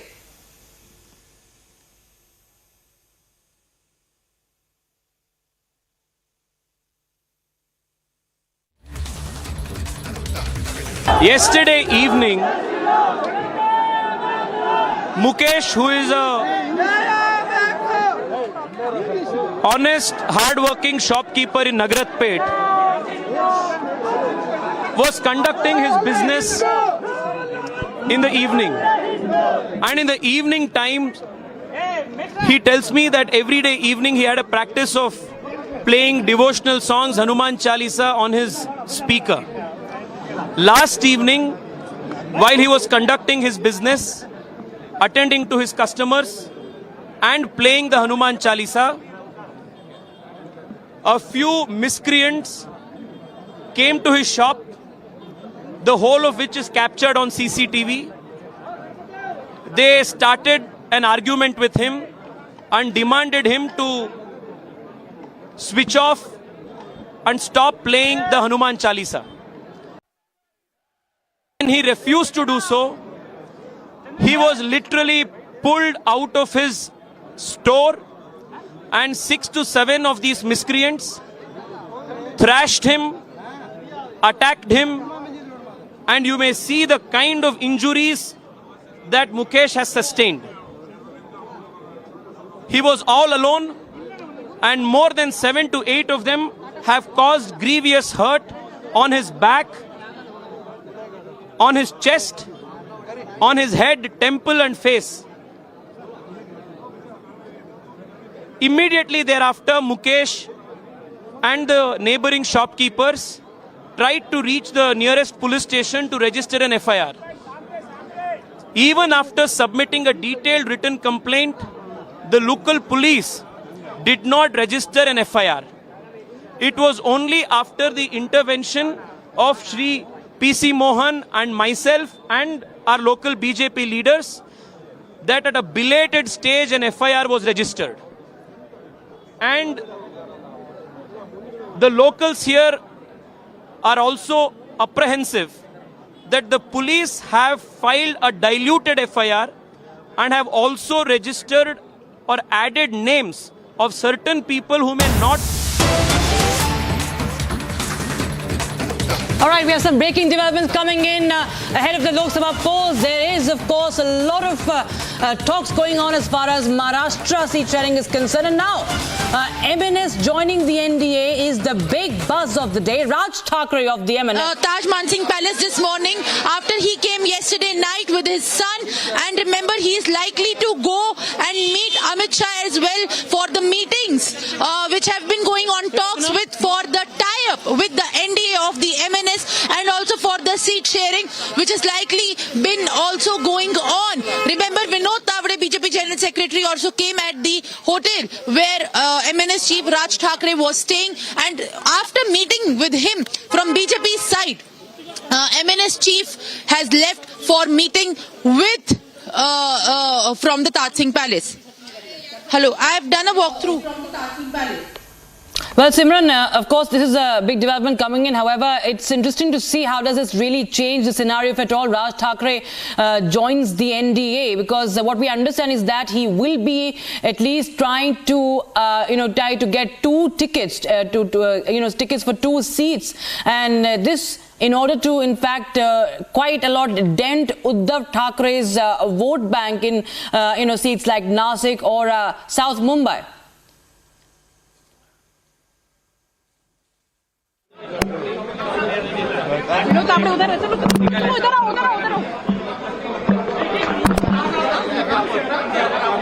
दोनों नेताओं के बीच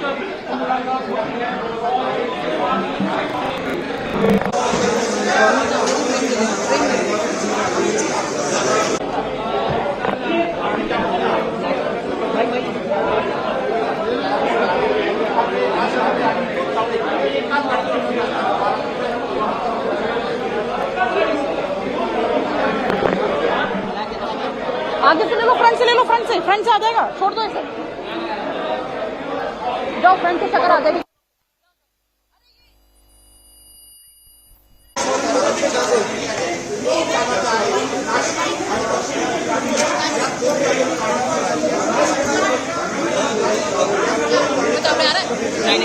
आगे चलो, आगे।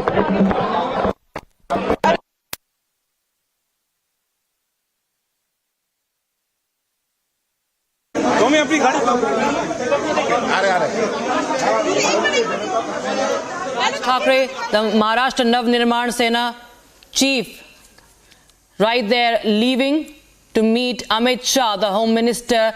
The latest shots we are getting to you first on Republic TV viewers. A lot of buzz there of MNS joining the NDA. Remember, Raj Thackeray is the estranged cousin of Uddhav Thackeray, and he's a nephew of Uddhav's father and Shiv Sena's founder Bal Thackeray. And there have been, of course, a lot of reports since quite some time that Raj Thackeray had been showing affinity for the BJP. However, today we see that there are talks that are going to be held in the national capital, and we expect that amidst the seat-sharing tussle already that's happening between the Shinde Sena and the BJP and Ajit Pawar's NCP, the MNS chief also becomes a new player here as far as this seat-sharing is concerned, likely to demand 2 seats. Let's see how the talks materialize. He is all set to meet. Remember, on Monday, he landed midnight, and Fadnavis, BJP President Chandrasekhar Bamakule was in Delhi. All right, we're moving to a short break, viewers, but right now, that's a big scoop ahead of the Lok Sabha election. We'll keep a track of all the developments coming in as we track the developments coming in from the national capital ahead of the Lok Sabha polls. There's a lot of planning that is going on, and of course, the parties are in a huddle regarding the seat sharing. We'll be right back after a very short break. Don't go anywhere.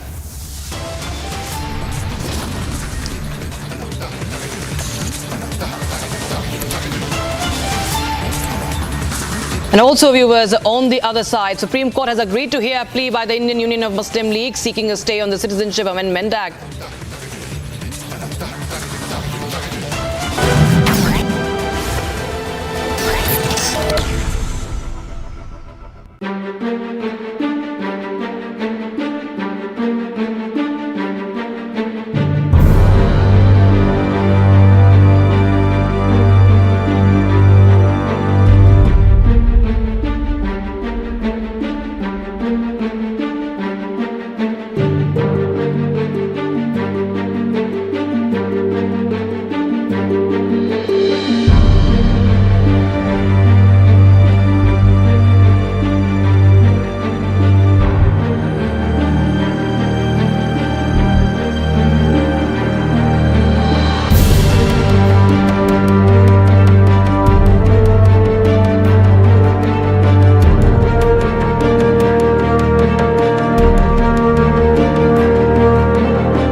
We continue to get you the latest inputs from Bengaluru's Nagaratpet, viewers, where hundreds of people have gathered.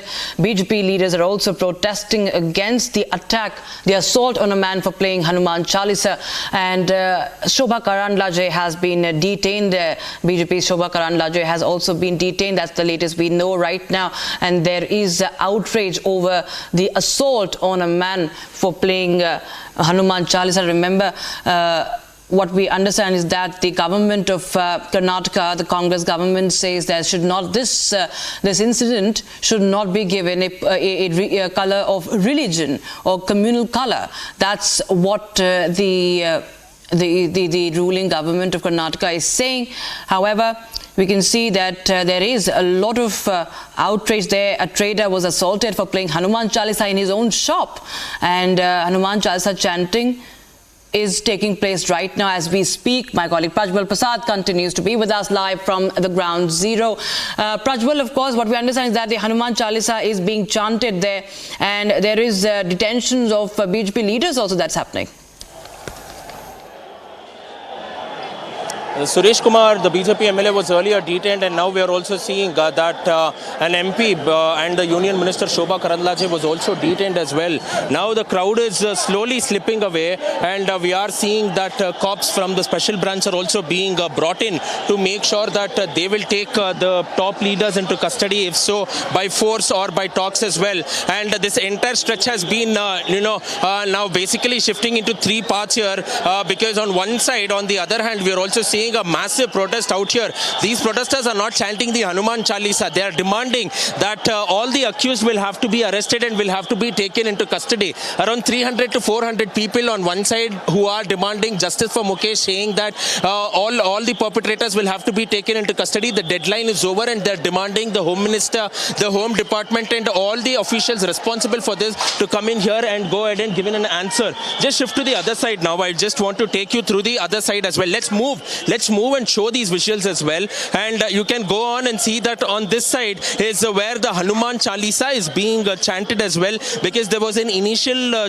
talks which was held between the top officials of the police department, and they in fact requested these people to back off, but that doesn't seem to be the case so far. They have managed to split these groups apart, but you are seeing the sort of long procession and rally which is taking place out here in the bylanes of Nagaratpet. We're also hearing chants of Prime Minister Narendra Modi. Shortly, we're also expecting that the Bengaluru South MP Tejasvi Surya will also be. They're not allowing leaders to come inside. Let's quickly get in a reaction. Let's quickly get in a reaction from one of these workers here. What's happening? They are not allowing our leaders to come inside the protest. We are protesting against the minority of leaders that you're talking PC Mohan as well as Tejasvi Surya as well as BJP leaders. Are the MPs here? Yeah, MPs are outside these premises. They are not allowing our leaders to come inside. Okay. Police are taking preventive action. This is not relevant. And see the. The police are taking preventive action. Some visuals you are being witnessed on our screens here. Some of these cadres are being caned by the police. They're being caned away. We get to hear also that PC Mohan, the Bengaluru Central MP, and the Bengaluru South MP Tejasvi Surya is also here, but they have been cordoned. They have been barricaded off completely, and they're not being allowed. They're not being allowed inside. Here is what many of these cadres as well as BJP leaders in the region of Nagaratpet are going ahead and speaking to Republic and confirming that. So we are seeing that all of them are being caned away, but for every beating that these protesters are receiving, they are getting a resounding chant stating Jai Shri Ram as well. So it's become chaotic now. It seems more like a ruckus as well, because the cops are preventing all the leaders from meeting Mukesh, because Mukesh is right in he's right in front of his shop. Just focus on these visuals. This is where the entire attack took place. We are seeing that Mukesh is right here. He's right in front of his shop, but the leaders are there on the other sides of the road. They are on two sides of the road as well. They are not being allowed to meet Mukesh. The police are trying to summon Mukesh. We do not understand why Mukesh is being summoned by the cops, because remember that he's the victim. The cops calling in Mukesh to come out. Mukesh is still standing his ground. He's saying that he will not come in. Look at the aggressiveness of these cops out here on the screen. Bhagat, just focus on the police. The police are in fact filming Mukesh. The police are in fact going ahead and filming Mukesh over here. Mukesh states that he will not come in. Mukesh states that the cops are trying to pick up Mukesh. Mukesh is saying he will not come in. Mukesh clearly maintains his stand, saying that he will not come in. I want to go ahead and get some clarity as to why the cops are going ahead and asking the victim to come with them. Why should the victim be brought in is one of the questions that the people are raising. Look at this now. Mukesh is saying that he will not go, and he's clearly saying he will stand his ground by his shop. It is right to go ahead and stand near his shop. He's saying that he will stand here. He will not go. He's saying he will stand here and not go as well. So this is the sort of response coming in from the victim, Mr. Mukesh, as well. So this is something that needs to be seen at this point of time as to why the cops seek custody, or whether they want to question him or interrogate him. Look at the inspector going there. Look at the inspector right there. Just focus on the inspector. He's going there and trying to pull away.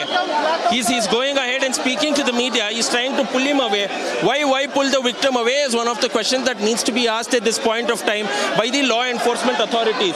Or are they going ahead and doing this as a preventive measure is also something that needs to be seen. So it's a massive ruckus that you're going ahead and witnessing on our screens.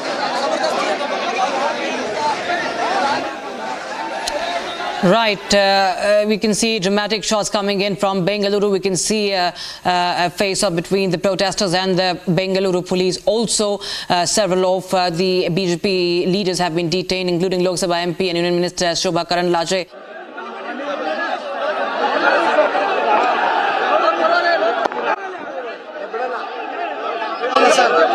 और अंगे मैं बोलता हूँ sir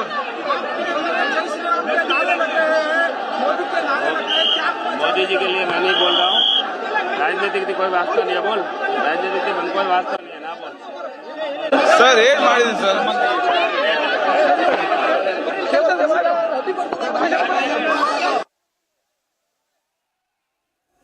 All right, my colleague Prajwal continues to be with us from Ground Zero. Now, Prajwal, it's actually, quite, it raises several questions how the government of Karnataka continues to stress on the fact that let's not give this a communal color. Now, the government... क्यों protection कर रहे हैं आपको क्या हुआ अभी हम पूरी सुरक्षा दे रहे हैं और पॉलिटिक्स की वजह से बोल रहे हैं यहाँ पे परमिशन अलाउड नहीं है इसलिए ठीक है the cops are stating that there is no permission, so therefore they want to take away. Mukesh is what some of these family members of Mukesh who are going ahead and speaking, and some of his well-wishers, relatives and friends are also going ahead and speaking there. We will try to get in. We'll try to get in We'll try to get in a response from him, ask him as to what exactly is happening here as well, because he's being taken away. Focus on the visuals, Bhagat, focus on the visuals. He's being taken away, Mukesh is being taken away there. The cops are caning, the cops are trying to cane the people out here. Moving out of this particular circle now, he's being dragged away. We get to understand that he's being dragged away as well. Look at it. Look at this. The pushing and pulling here. Look at this. They're being pushed and pulled away. Dramatic scenes right there on our screens. Dramatic scenes right there on our screens. Mukesh being taken away inside this particular corridor out here, and the cops are trying to remove him from the protest site. They're saying that this is preventive action. Viewers note that Mukesh is the victim, he's not the perpetrator. Mukesh is the victim, he's not the perpetrator, and they're saying they're taking him away from here. But why is something? You're saying that the pro-Hindu activists have taken Mukesh inside, saying that we will not let him go from here. We will not let him go from here is what is being stated now. Why are they taking him away? Why are they taking him away? It's something that needs to be seen. Massive ruckus and drama that is being witnessed right there on our screens here, where the police are trying to clear away the crowd, asking what exactly is happening. Bhagat, let's just move in ahead and see what exactly is happening at this point of time. There seemed to be a heated argument and altercation between the cops. Now there are chants of Mukesh also being heard. He's out here. Inside this particular corridor out here. Just check this now. He's out there in this particular corridor. Just go in, Bhagat, and give them a clear view. He's inside here. He's trying to go in, and he's been put inside the corridor now.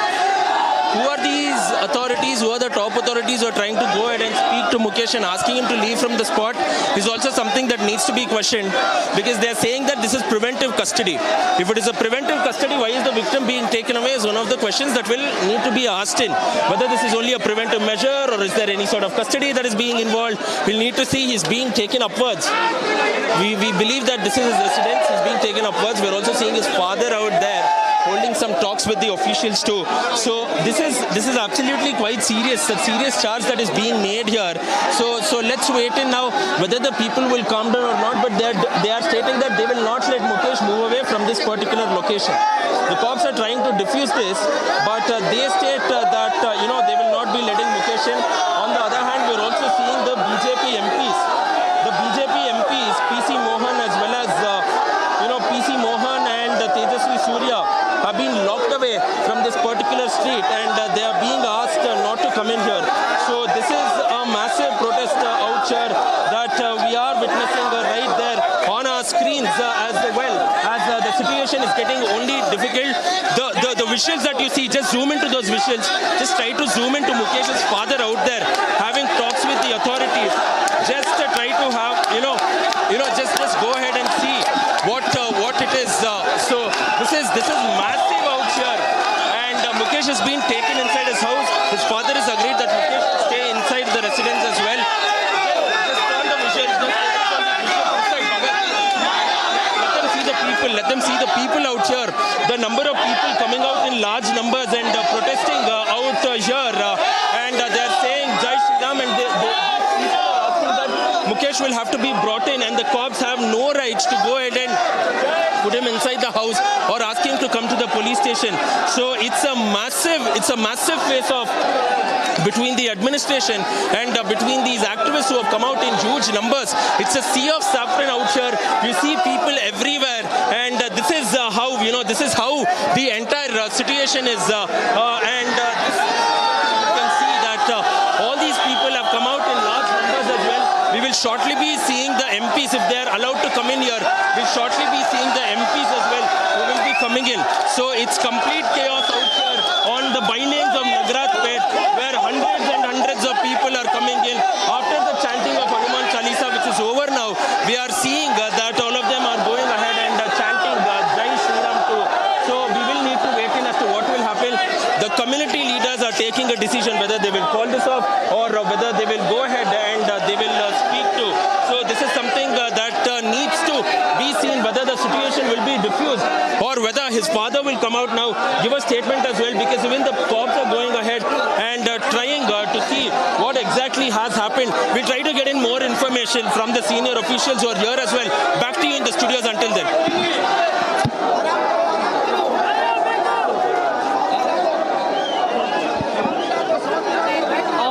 Bengaluru, you can see the pro-Hindu protesters and also, of course, the BJP leaders there being detained. And you can see protests erupting. Police have detained BJP leaders there. And this is, of course, unfolding in a very dramatic way. As my colleague Paswan from Ground Zero was telling us, Mukesh, who is in fact the victim, is also been taken away by the police. We do not know yet. He is saying that it's just a preventive. What we understand is that the police is saying that it's just a preventive measure. If he has been taken into custody or not, that is unclear as of now.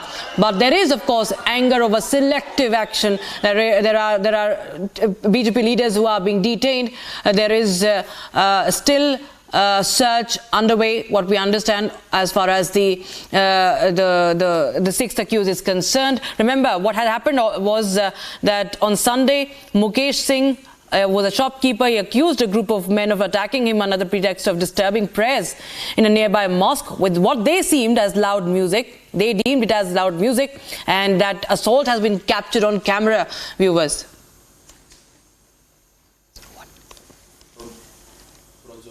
And my colleague Prajwal continues to get us the latest. Now, Prajwal, tell us more about the investigation, because many of those who you just spoke to, the protesters, they're saying that this case has been diluted. That's a big question, because there is selective action we can see. People being detained, Hoysala is being brought in here. More people being detained too is something that needs to be seen. We're seeing the inspector coming in here. The inspector will be having in a word now. We're seeing the inspector coming in now. The shutter has been shut off. The shutters have been down here. This is the way leading towards Mukesh's residence. The shutter has been closed. The shutter has been shut down now. This is where Mukesh was taken inside. The shutters have been downed now by the cops. You can see cops inside this particular building where Mukesh was taken off. We're also seeing the inspector of the police station also coming in here to try and have a word with the family members as well. So it's massive out here, where Mukesh is being taken off too. It's quite dark out there. We're seeing the inspector also coming in. More additional forces being brought in here to diffuse this entire situation as well. So you're seeing more and more ruckus happening out here as well. So you're seeing that around, two people have been taken in as a preventive custody. For preventive custody, 2 people have been detained here. Just focus on the inspector and his deputy having a chat with each other about the entire situation, because the people are not budging. They are falling. In fact, they're coming in right in front of the vehicles as well, and they're not letting the vehicle pass through. The vehicle has been brought in here. If the vehicle has been brought in, will Mukesh be taken away from this particular spot? So all these sirens blaring out there, senior officials from the police department coming in here.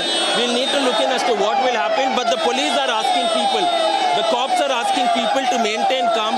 They will have a word with the family members. We will see whether, the family members will go ahead and have in a word as here. Because they're being pushed and pulled away.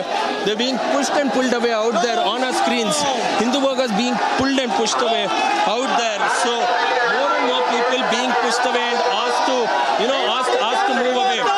This is a massive protest. Now police asking the people to maintain peace. Police stating that the model code of conduct is in force. So we request the people to go ahead and maintain peace out here. So this is a massive out here where more and more people are coming in. We're just trying to make it way for the Hoysala to pass by as well. But this continues to remain. Tense. The situation continues to remain tense. Police officials are clearing away the crowd as well, asking them to cooperate with them. So it's quite tough out there. We're looking, we just focus on these visuals. We're looking at the Hoysala out here, where a deputy from the police department is making an announcement saying that the model code of conduct is in force, and therefore they will have to go ahead and maintain peace. If not, people will be taken into custody for violating the law as well. So all said and done, now we will need to see as to how the entire situation will turn out to be as of now, as more and more people are being taken in and being brought in here. Look at this. We are seeing a huge ruckus out there on the screens. On our screens, because the MP and his supporters are trying to enter, is what we are understanding. Bhagat giving you an overview.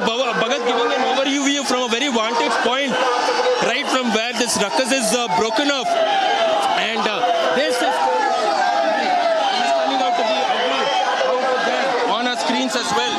And the police also losing their cool. The cops also losing their cool, asking people.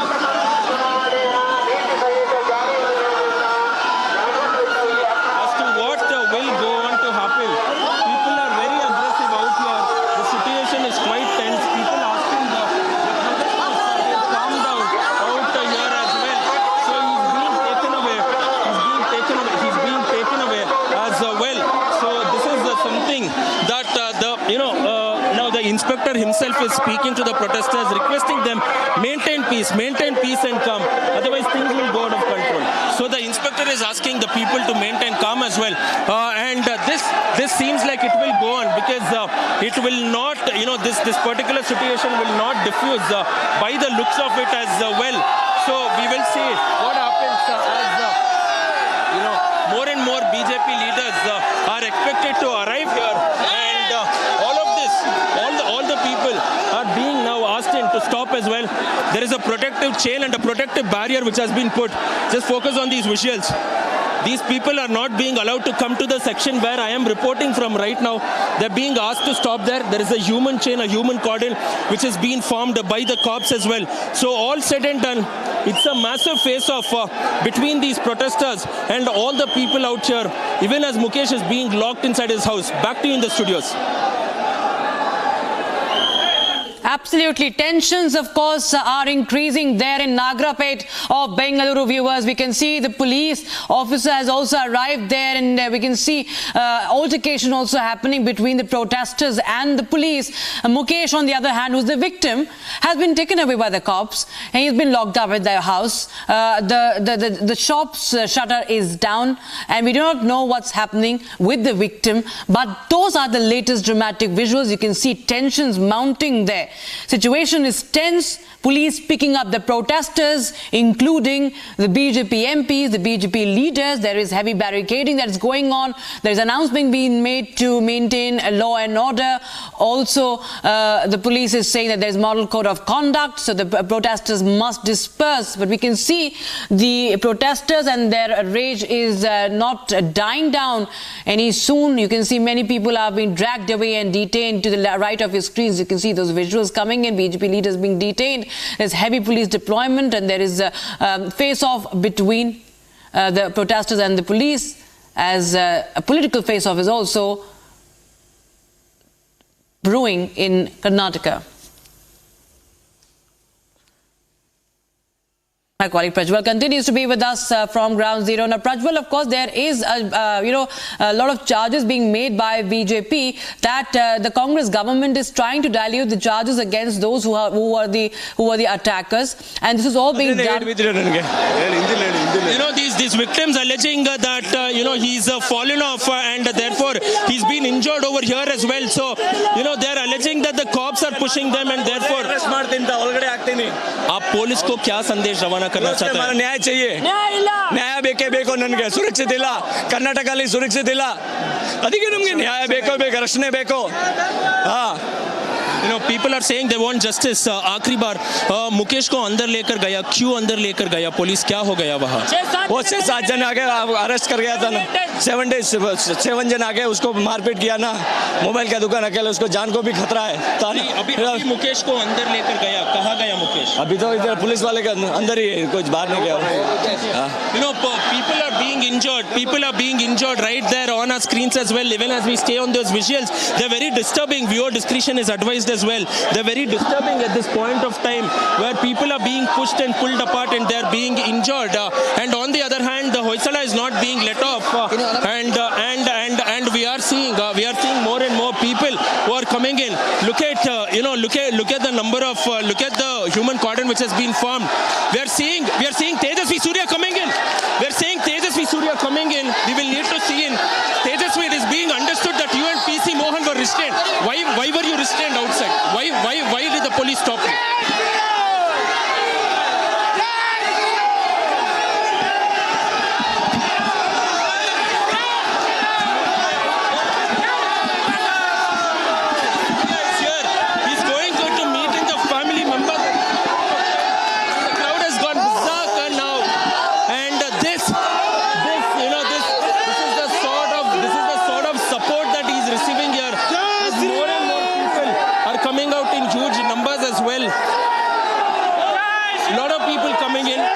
Bengaluru South MP was not allowed to come in. He's made it here with his followers and supporters. Focus on those visuals there. Focus on those visuals there. More and more people coming in now. We're seeing Tejasvi Surya right there in the middle too. So this is a massive protest out here as Tejasvi Surya has come in. Will he also be detained? Will he not be allowed to meet Mukesh? Is something that needs to be seen at this point of time, Rakshita, because remember that the cops are trying to go ahead and diffuse the situation. Some of the members, the voters of Gandhi Nagar Assembly constituency are stating that Dinesh Gundurao is a health minister. Where is he? He should come here and address the people and their problems. So this is just not limited to one community now. This is not limited to one party. This is not limited to one pro-Hindu organization, but the entire people in the bylanes of Nagaratpet. Entire number of people in the bylanes of Nagaratpet there. You are seeing that Tejasvi Surya is asking the people to maintain calm. He's asking the people to maintain calm out there. So what will happen? We get to understand. Tejasvi Surya has been detained now. Tejasvi Surya has been detained. visuals out there on your screens. Tejasvi Surya has been detained by the cops. Tejasvi Surya was picked up as soon as he came here, and people are protesting, not allowing the vehicle to pass by. They're stating that the MP should be left here and the vehicle should be taken off. MP should be left here and then the vehicle should be taken off. More and more people coming in. If this entire situation is not diffused, things could go out of hand. The Home Department stepping is also something that needs to be seen here. Even as this drama continues here, with the police also trying their best, asking people to maintain calm and not to take law into their own hands, they're assuring that action will be taken. The cops are trying to assure that action will be taken. All sides that my video journalist is panning towards, you can see that hundreds and thousands, now the numbers are swelling to thousands and thousands of them coming in. So this is something where the entire situation is now out of control now. Some of them are even giving up, saying that this will not happen now. Will the authorities come in now? Will the authorities come in and will they respond to the people is also something that needs to be seen at this point of time. Even as the cops try to go ahead and make sure that they maintain some sort of peace too, because this looks like it will not stop at any point soon now, because we saw the BJP MP Tejasvi Surya coming in. We tried to get in a response and the people started joining in. The police came in immediately. He had to go away. He's been taken away. Thanks of Prime Minister Narendra Modi out here. So the Home Department, if there is a law and order failure, will have to give an answer as to what was the exact reason. Because with the Home Department delay in taking action against the attackers, against these rogue attackers and perpetrators of Mukesh, or else was there any sort of mistake on their hand, is something that needs to be seen in at this point of time. Even as my video journalist Bhagat continues to stay with these visuals, and where you see a sea of saffron, that is where the Bengaluru South MP Tejasvi Surya is. Seeing more and more BJP leaders storming in, coming in here. We are trying to, in fact, we're trying to go to the center as well, but the crowd is such that where he's trying to speak. He's trying to speak, but he's not being heard amidst the din as well. And looking from across this entire street, we are seeing that the people have come out in huge numbers. Women folk have also joined in from their houses too. So this clearly goes ahead and shows the sort of, the sort of protest that we are witnessing against the ruling Congress government for the collapse of law and order on the streets of Nagaratpet in Bengaluru, where Mukesh was attacked as well. So this is an overview as to how it is. But all said and done, there are more and more people waiting in. We are moving to the other side of the road to get you an overview as to what the other group has to say as well, because it's been completely barricaded. So it's a complete mess out here. So will the police be able to defuse the situation, and who is responsible for it? Is the authorities, is the Home Department responsible for all of this because they did not address this when it had to be done? Is something that only time can answer, and maybe there should be an inquiry into this, and if the officials are also instructed on this, it will not come out as a surprise. Back to you in the studios.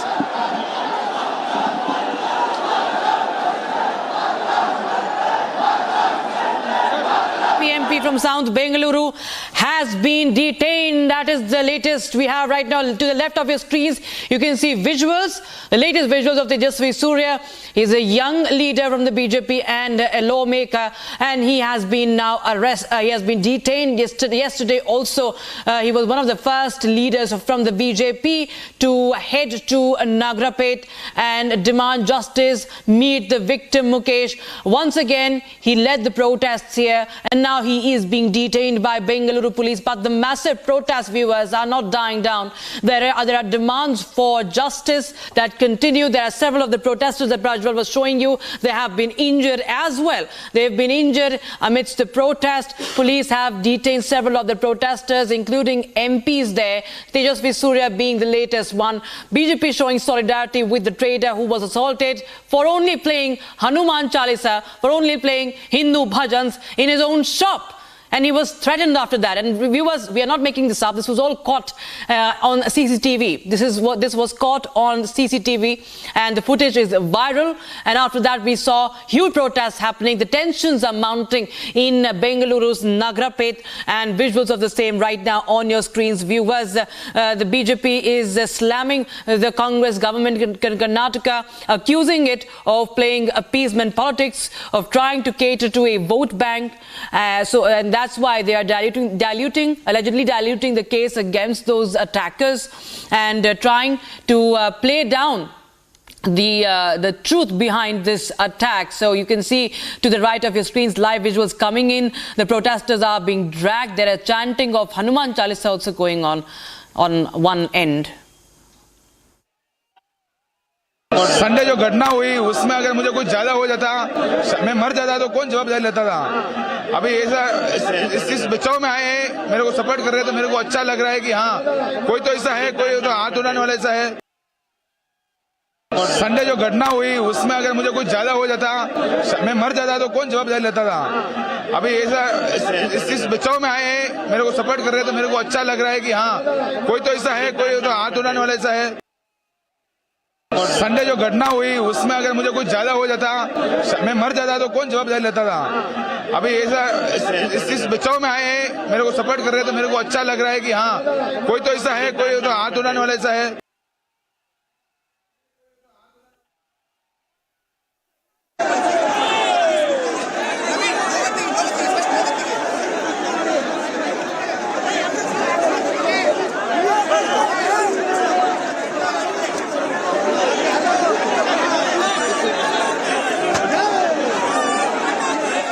Who came to meet him, and there are some leaders who care for him. That's what he said. And now, viewers, as we speak, this was a sound back just a few minutes ago, but right now Mukesh is with the police, locked up inside his house. We do not know yet what's happening with him, but the police has taken him and locked him in that house. Hanuman Chalisa is going on. The chanting is going on in a protest against the attackers and against the government also on one end of this road where the protests are happening. You can see there so many of the protesters have gathered up, and the police is also detaining several of them.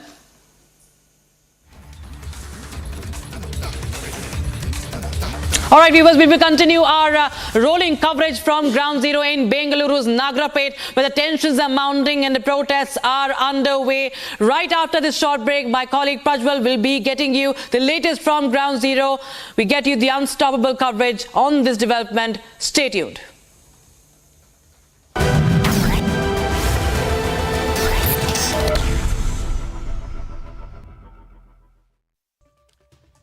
The opposition's response to the general election dates being announced on Saturday afternoon has been strange, to say the least.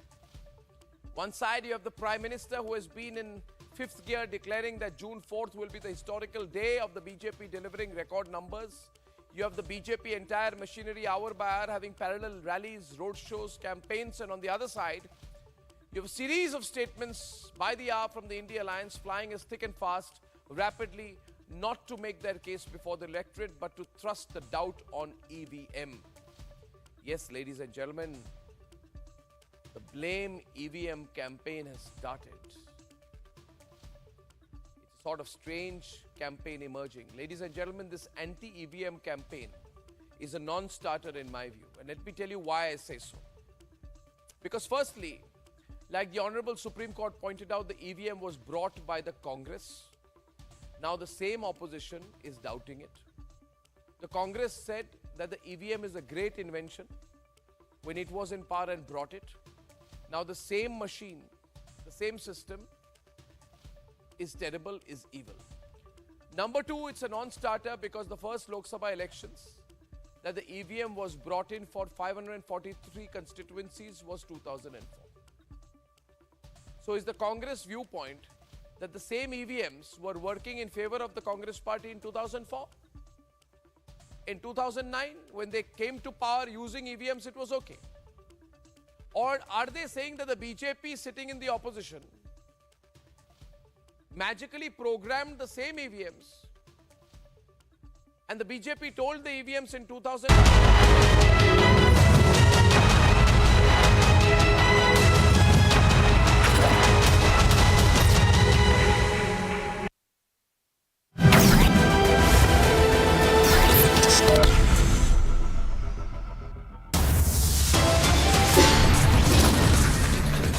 Prime Minister Narendra Modi's southern focus continues with rallies in Karnataka and Tamil Nadu.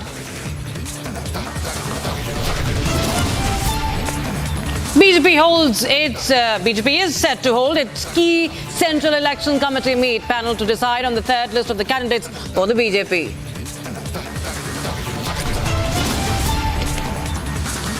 Amid speculations of a rift in the BJP and JDU, BSY and BY Vijendra engage in talks with HD Kumaraswamy, assuring full cooperation.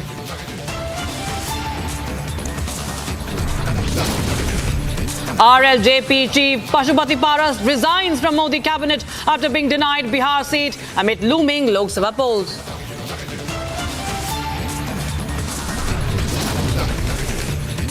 Supreme Court agrees to hear plea by the Indian Union of Muslim League seeking a stay on the Citizenship Amendment Act today.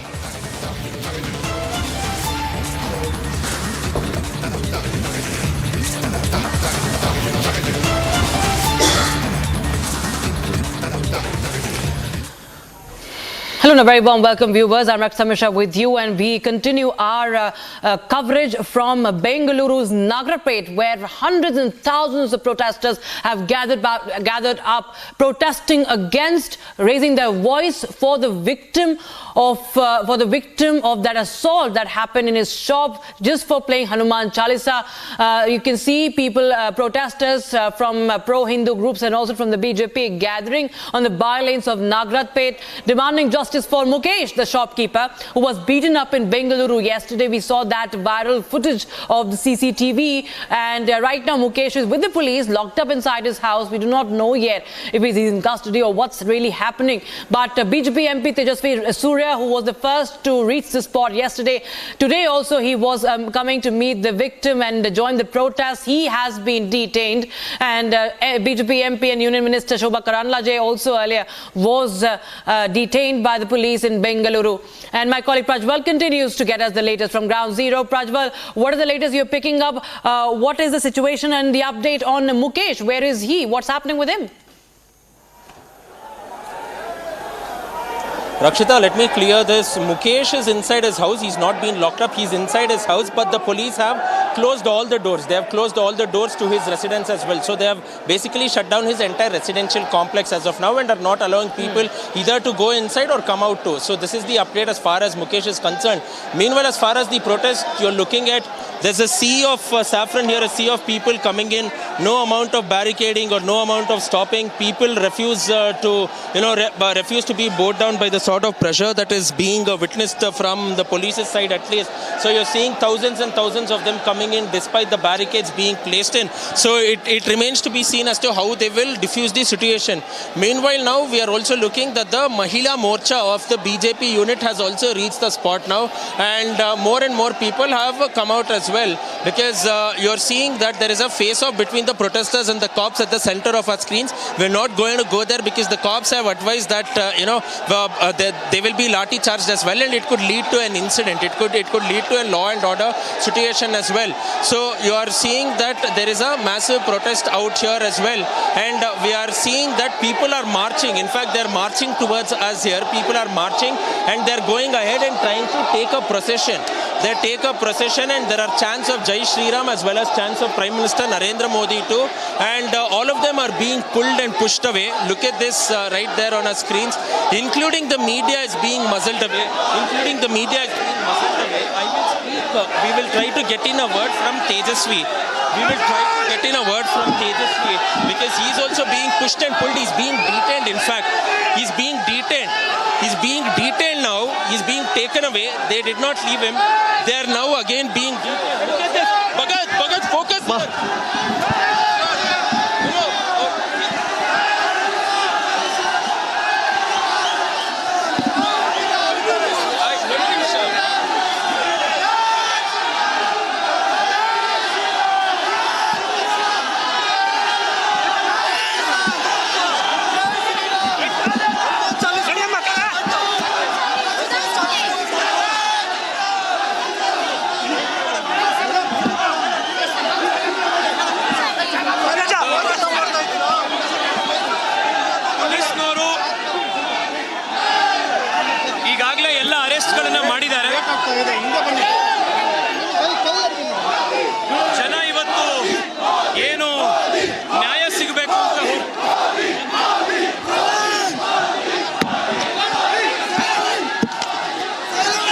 ಬೆಂಗಳೂರಿನಲ್ಲಿ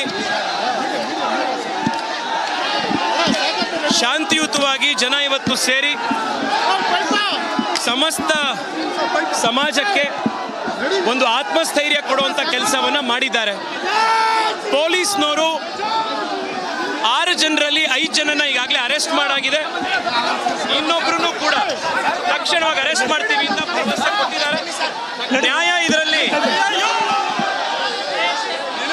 it's a complete breakdown. It's a complete breakdown as well. We will need to go ahead getting these reactions. Bhagat, here. We'll need to go ahead and get in these reactions as well. Let's try to go on and get in a word. Let's try to get in a word from him. He's being detained. He's being taken away. Bhagat, stay with the visuals here. You can see my video journalist Bhagat out there, where Tejasvi is being detained and he's being pushed in. He's being taken away in this car now. He's being taken away in this car, where you see. And this is how the MP has been detained. People protesting in large numbers and in huge numbers against the detention of Tejasvi Surya, against the detention of Bengaluru South MP Tejasvi Surya. He states that this should not have been done. This is basically democracy being muzzled here, and he's trying to speak. He's trying to ask the people to calm down. But the situation will only get ugly now if the cops don't control this. He's asking the people to maintain calm. He's asking the people to maintain calm. You can look at him. He's asking the people to maintain calm. He's asking the people not to protest or take law into their own hands. He's being bundled off. He's being detained as well by the cops. He's being detained, but he's asking the people to maintain peace. He's asking the people not to take law into their hands. And that is his message as well. We're seeing senior police official. We're seeing a senior police official who is coming here. Go ahead and let's ask Tejasvi. What's his message for the Janta? He's being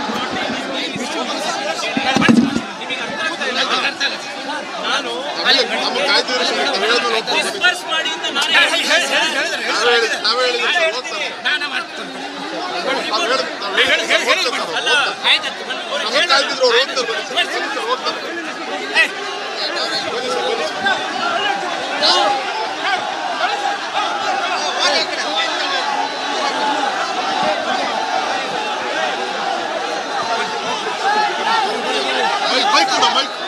Mike.